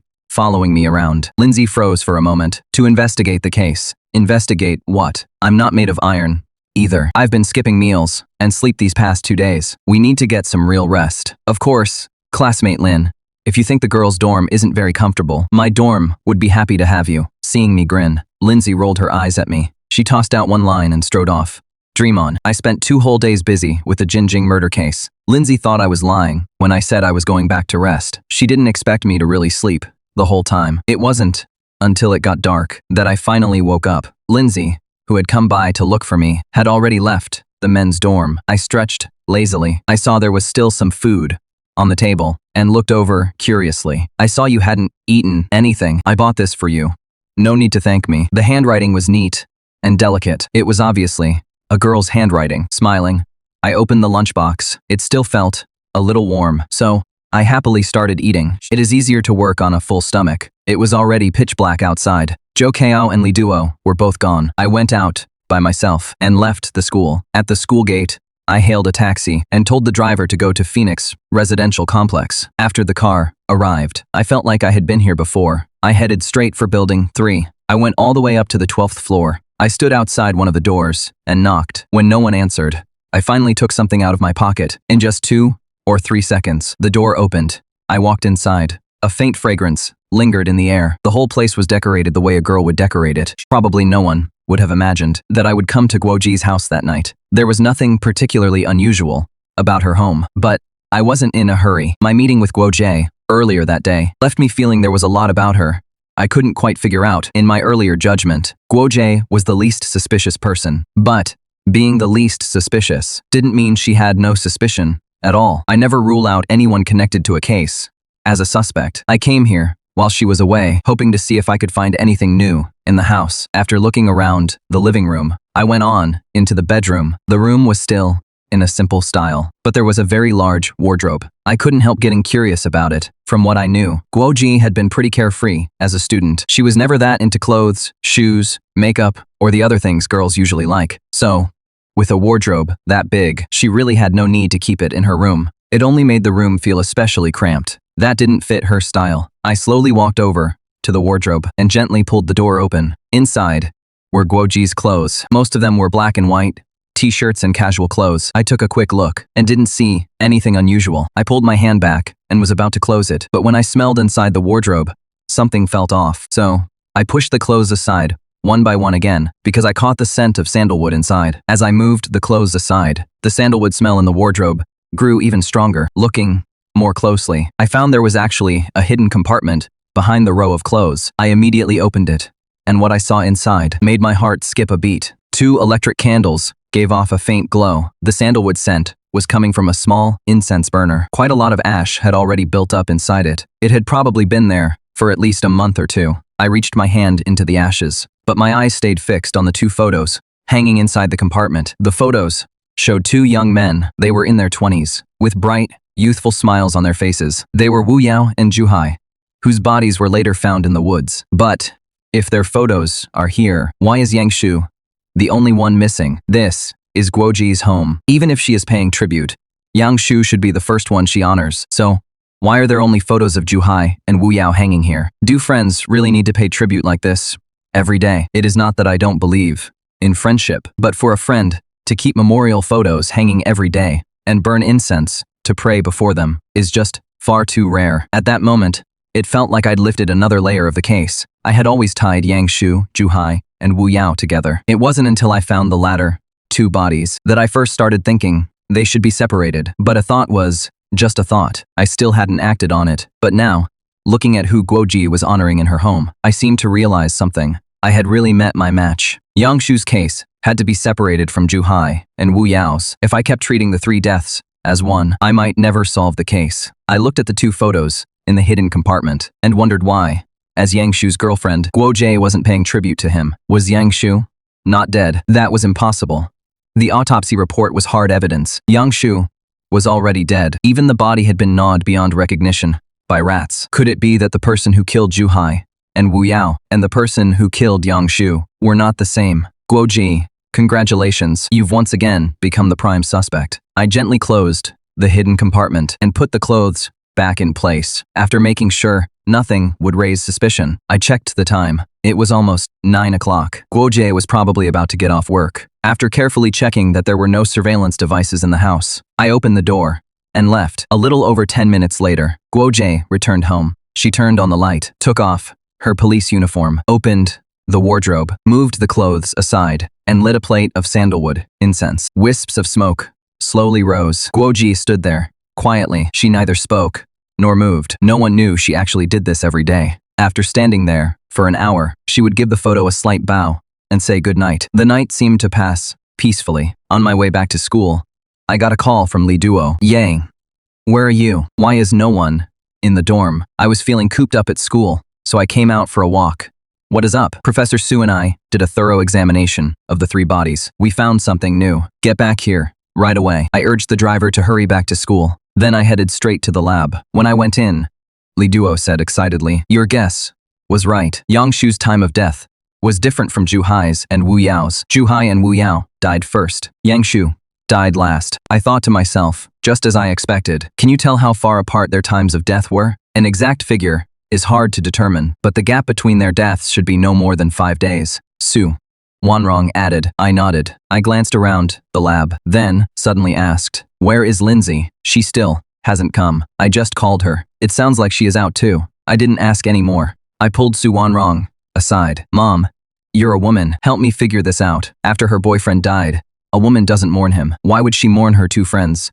Instead, Su Wanrong frowned. You mean Guo? She didn't mourn Yang Shu, but mourned Zhu Hai and Wu Yao instead. Yes, Mom, you're a woman. You should understand how women think better than I do. Su Wanrong lowered her head and thought for a moment. The more she thought about it, the more she shook her head. It is only the 3rd day since Yang Shu died. Shouldn't she still be heartbroken? Right now, why would she think of paying her respects? She'd already gone to pay her respects once or twice. Su Wanrong's expression changed completely. Paid her respects once or twice. If she really did that, wouldn't that make her the prime suspect? Yeah, but the caller was a man. Guo was one of the top students in the previous class. He had an excellent, investigative mind. He was also good in a fight. He even knew a little forensic science. He was a pretty well-rounded student. I was thinking, could she have changed her voice? Su Wanrong didn't know how to answer. Deep down, she found it a little hard to believe because she'd seen Guo. Today, he had come to visit Yang Shu and the other 2. At the time, Su Wanrong had actually liked that girl quite a bit, especially after hearing how outstanding she was in Jinjing. But everything now was telling everyone that Guo's suspicion was only growing. Aside from the voice not matching, Guo had every condition needed to commit the crime. He had to be the one Yang Shu and the other 2 trusted most, and the one most capable of killing them without a sound. Su Wanrong finally raised her head. Yang Shu definitely wasn't the man she truly loved. The one she really liked was probably either Zhu Hai or Wu Yao. I even suspect she may still have hated Yang Shu. Otherwise, none of this makes sense. A woman has a kind of instinct when it comes to understanding another woman. I took Mom's guess as one basis for my judgment, but I didn't expect Lindsay, who'd been gone the whole time, to come back right then. She rushed into the lab without knocking. Gasping for breath, she called out to Ye Yang. I found a major lead. Last semester, Yang Shu was sent to Wachi for a month of advanced study. After she came back, Guo may have gotten pregnant. I immediately walked over to Lindsay. Where did this lead come from? From a girl in the previous class who really didn't get along with Guo. Weren't we investigating their social circle this whole time? So I looked in the opposite direction. I didn't expect to find this out too. The really juicy part comes next. When Yang Shu was abroad, Guo wasn't at school one night. That day was Wu Yao's birthday. The 2 boys from room 314 weren't there either. 2 weeks after Yang Shu returned to China, Guo took a week-long leave. On the 5th day, after that week ended, the break started right after that. I started piecing together the clues in Lindsay. Guo might have been pregnant on Wu Yao's birthday night. None of the 3 were at school. After coming back to China, Guo took leave. If she really was pregnant, then that week should have been spent dealing with it. Once she went to deal with it, it had to be because Yang Shu knew. If that is the case, could it be that during the month Yang Shu was away, Guo's relationship with Zhu Hai or Wu Yao changed in a subtle way, from friendship into romance? After Yang Shu found out, he killed Zhu Hai and Wu Yao in a fit of rage. And after Guo learned about it, she killed Yang Shu too. If all these assumptions are true, then Guo is terrifying, because for the past month or 2, she has been putting on an act the whole time. She didn't miss a single day. Her phone records never once missed. Calls to Zhuhai, Wu Yao, and Yang Shu. Every call rang for at least 10 seconds. And the most unbelievable part is, Guo Jie actually didn't help dispose of Zhuhai and Wu Yao's bodies. Was she afraid of exposing clues that she killed Yang Shu? One theory after another surfaced in my mind, but no one expected the security officers outside to burst in right then. Their voices were full of excitement. Professor Su, Ye Yang, we found the real killer. It is Fang Yan, a cafeteria worker. The municipal bureau just called. Fang Yan has already confessed. Fang Yan confessed. Everyone in the lab looked stunned. In their minds, there was no way the real killer could be that cafeteria worker. Fang Yan, he poisoned them. Unless he was worried he wouldn't be able to kill Yang Shu and the others before graduation. But did Fang Yan really have the ability to kill 3 Jinjing students all at once? I didn't believe it. From the moment I left Guoji's house, I'd already decided there had to be 2 killers. Why would Fang Yan confess? After the security officer who came to notify us left, Lindsay immediately said, "That is impossible. Fang Yan is definitely not the killer. Even though he was indirectly responsible for the death, he is not the real killer." Looks like the municipal bureau is in a hurry to show the public what they can do. If nothing unexpected happens, news of Fang Yan's arrest will be in all the major papers tomorrow morning. They might even hold a press conference themselves. A lot of people are watching this case. Su Wanrong said, a cold smile curled across my lips. Then, let Zhao Qingyang have her fun. We still have 1 night left. If she dares to hold a press conference tomorrow, and I get another chance, then Zhao Qingyang can forget about moving any further up in officialdom. I agree. It is just that the time Ye Yang has left us may not even be 12 hours. I didn't say anything. I just stared at the 3 bodies for a moment and said, Linji, let's go find that girl you contacted earlier. Even though she didn't know what I was after, she still nodded. Then, she quickly walked out, riding in Su Wanrong's car. The 2 of us arrived at an apartment building in Kyoto's East District. Linji made a call. Before long, a girl came downstairs. After getting into the car, the girl asked curiously, Junior, what else do you need? I've already told you everything I know. I'm the one with questions. There are a few things I don't understand. I hope you can help clear them up, I said, with a smile. The girl looked at me. All right, since you're such a handsome underclassman, I'll tell you everything I know. I didn't take that seriously. How could you tell then that Guoji showed signs of being pregnant? I'm her classmate. Before she took leave, she often had dry heaves, and then she suddenly took 7 days off. That is why I got suspicious. I nodded. All right then. How were you so sure about Guoji's relationship with Zhuhai and Wu Yao? Actually, it wasn't much of a secret. A lot of people knew about it back then, because the next day, Guojie was still arguing with Zhuhai and Wu Yao, and she kept asking who it was. I felt like I understood things more clearly, I said, with a smile. One last question. What do you think of Guojie as a person? Guojie?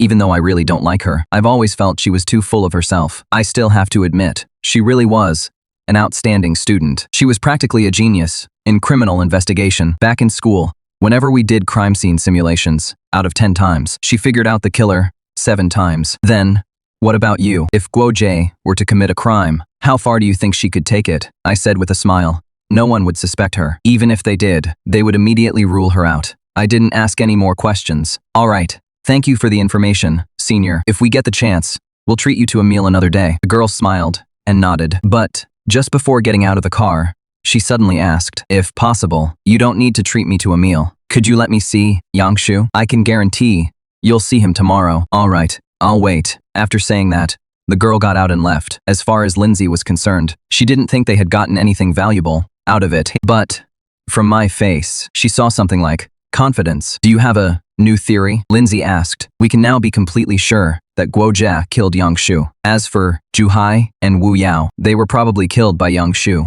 Right? I said.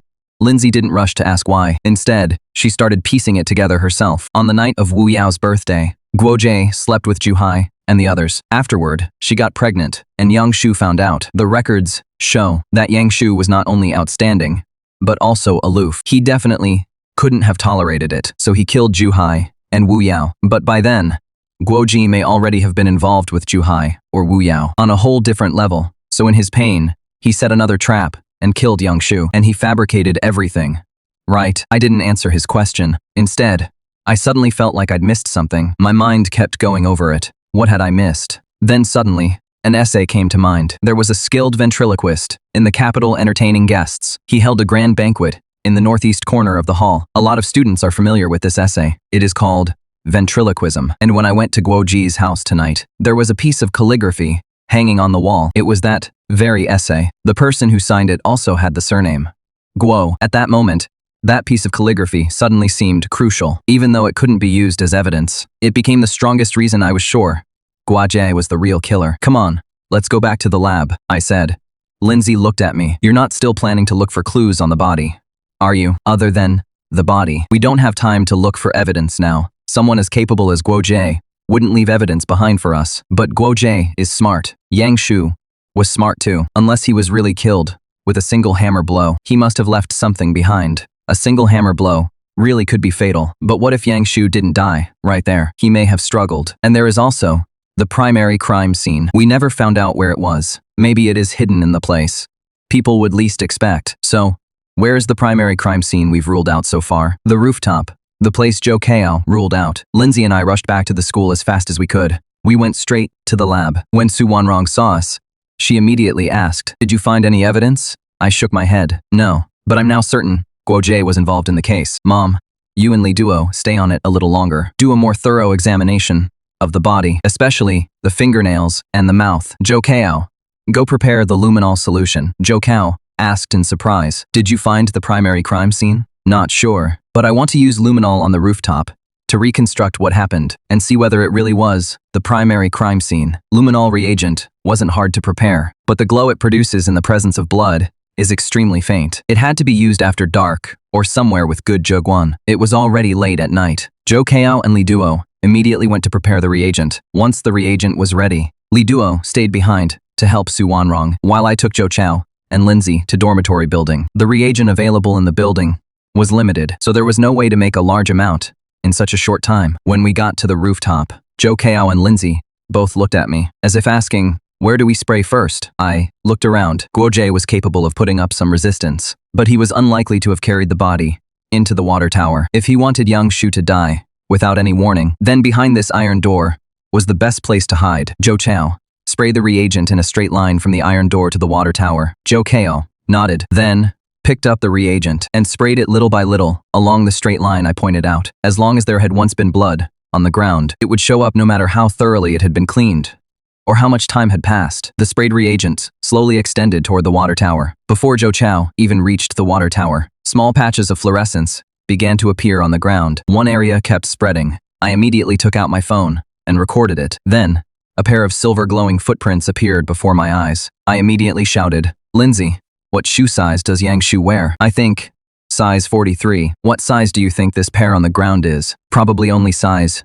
37. As Lindsay spoke, his face was already lighting up with overwhelming joy. At that moment, a pair of size 37 footprints appeared. It was simply incredible evidence. Footprints that small rarely belonged to a man. From what I'd observed, Guojai's feet were considered large even for a woman. Size 37 would count as big feet for a woman. I moved closer to the footprints and photographed them. Then, more and more footprints slowly appeared. Those footprints grew fainter with distance. That was because the blood on the sole had slowly been wiped away. As I watched Zhou Chao spray the reagent at the base of the water tower, I shouted, "Spray around the water tower, too. Let's see if the outline of the murder weapon shows up." Zhou Kao nodded. Before he had even finished spraying, the outline of half a hammer appeared. I smiled and stopped recording. Then, I called Su Wanrong. "Mom, there is no need to test it anymore. Has the municipal bureau confirmed the press conference?" "Yes, it is confirmed. Tomorrow, at 9 in the morning, at the athletic field of Jinjing Police Academy," Su Wanrong replied. "All right, let's call it a day tonight. Tomorrow morning, I'll invite Guojie to the press conference." The night passed quickly. The morning sun was shining brightly. Jinjing Academy, which had been in the spotlight lately, was buzzing today. The students gathered on the athletic field early that morning, waiting for the press conference. I got up at 7 that morning. The first thing I did was call Guojie. She picked up right away. "So," I said, "Senior, we found the real killer. The municipal bureau is holding a press conference at Jinjing Academy today to make the case public. Your wish can finally be fulfilled today." Guojie was silent for 2 or 3 seconds on the other end. Then, she said in a heavy voice, "Yay.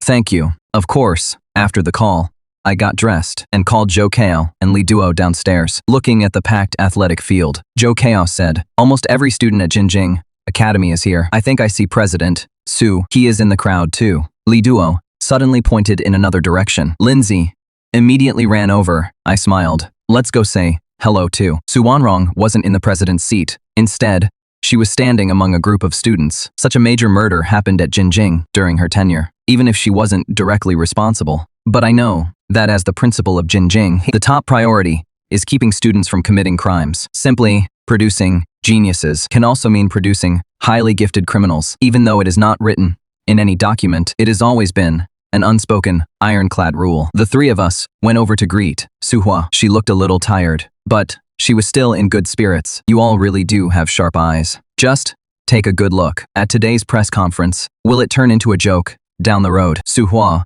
was able to become Jinjing's principal, not because she had enough seniority. My grandfather was the first principal. Back then, there was a shortage of talent, so she only held the position for a while. Now, the country's police force is full of talent. Though Suhua is old now, she is still unquestionably one of the best in her field. Lindsay and I watched as the people from the municipal bureau on stage took their seats one after another. As the reporters raised their cameras, I said with a smile, there is no need to wait that long. Everything will be exposed today. Suhua looked at me in surprise, and then her eyes lit up with delight. What, have you already found them? All of us nodded at the same time, but my eyes were also scanning the crowd. When I saw that familiar figure appear, I walked over. You're here, senior. Want me to find you a seat? Guoji smiled and shook her head. Students from Jinjing aren't that delicate. I'll stand here with you and wait for the verdict. Yeah, I just never imagined that a cafeteria worker could do something like this. I sighed.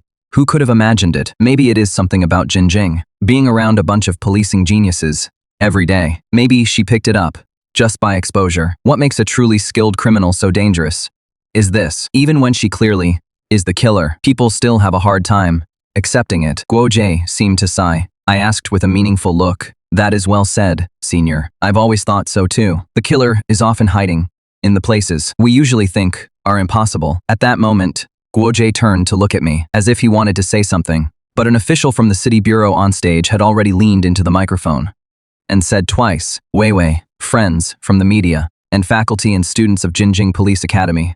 Hello, everyone. I'm Li Lisheng from the city bureau. There is only one matter to announce at today's press conference, and that is a briefing on the 901 rooftop body hiding case and the 903 woods body hiding case. After Li Lisheng spoke for a while, a reporter immediately asked Deputy Director Li. These two cases at Jinjing Police Academy have caused a huge stir across major news websites in recent days. Before today's press conference, had the killer already been arrested? If the killer has been arrested, will the identity be made public today? For the leaders of Jinjing Police Academy, it has been reported that two cases happened at Jinjing this time. Is it true that the former principal resigned to take responsibility? Deputy Director Li and the school leaders. This case has already resulted in 3 deaths and has had a major impact on society. May I ask Jinjing Police Academy how it plans to prevent this kind of murder from happening again in the future? The reporters were practically fighting to ask questions. Deputy Director Li, clearly the lead official on stage, gestured to the reporters. Everyone, don't rush. I'll answer one at a time. Since this case happened, Secretary Liu of the Municipal Committee and Director Zhao of the City Bureau have taken it extremely seriously. Director Zhao, Qing Yang in particular, has, over this case, hardly slept for 3 days and nights. Thankfully, the effort paid off. The real killer was indeed, just as everyone expected, hidden within Jinjing Police Academy. From the bodies of the deceased Yang Shu, Zhu Hai, and Wu Yao, we found conclusive evidence of long-term chloramphenicol use. And last semester, in the meals of the 3 victims, Yang Shu, Zhu Hai, and Wu Yao, cafeteria worker Feng Yan had been poisoning them over a long period of time. After discovering this lead, our bureau carried out a careful and patient operation, and finally succeeded in arresting Feng Yan. Deputy Director Li spoke with dramatic cadence and great passion, but the reporters weren't fools either. Someone then asked, since he already poisoned them, why did he brutally kill Yang Shu and the other 2 at the end of the break? Because Yang Shu and the other 2 were from the previous graduating class. The chloramphenicol built up in their bodies still wasn't enough to kill them before the poisoning. Over some minor matters, Feng Yan had been beaten up by Yang Shu and the other 2, so he held a grudge. He couldn't wait any longer, so during those 2 days off, he killed the 3 students, one by one. The motive is there, and the time of the crime also lines up. Even the reason for the crime has been explained clearly. The reporters fell silent. Every student had a trace of fear on their face. They all ate cafeteria food. Every day, too. Who knew if they had offended Feng Yan without realizing it, and then been poisoned? A disturbance broke out among the students. The parents of Yang Shu and the other two cried their hearts out, but no one noticed that at that moment, I grabbed Guoji's wrist and walked forward. Her eyes were red-rimmed, and her face was full of grief. But when she felt my hand, she froze in surprise for a moment. Before she even had time to ask what I was doing, she heard me shout toward the stage, "Deputy Director, Li, Feng Yan only poisoned them. Who told you that he was the one who killed Yang Shu and the other two?"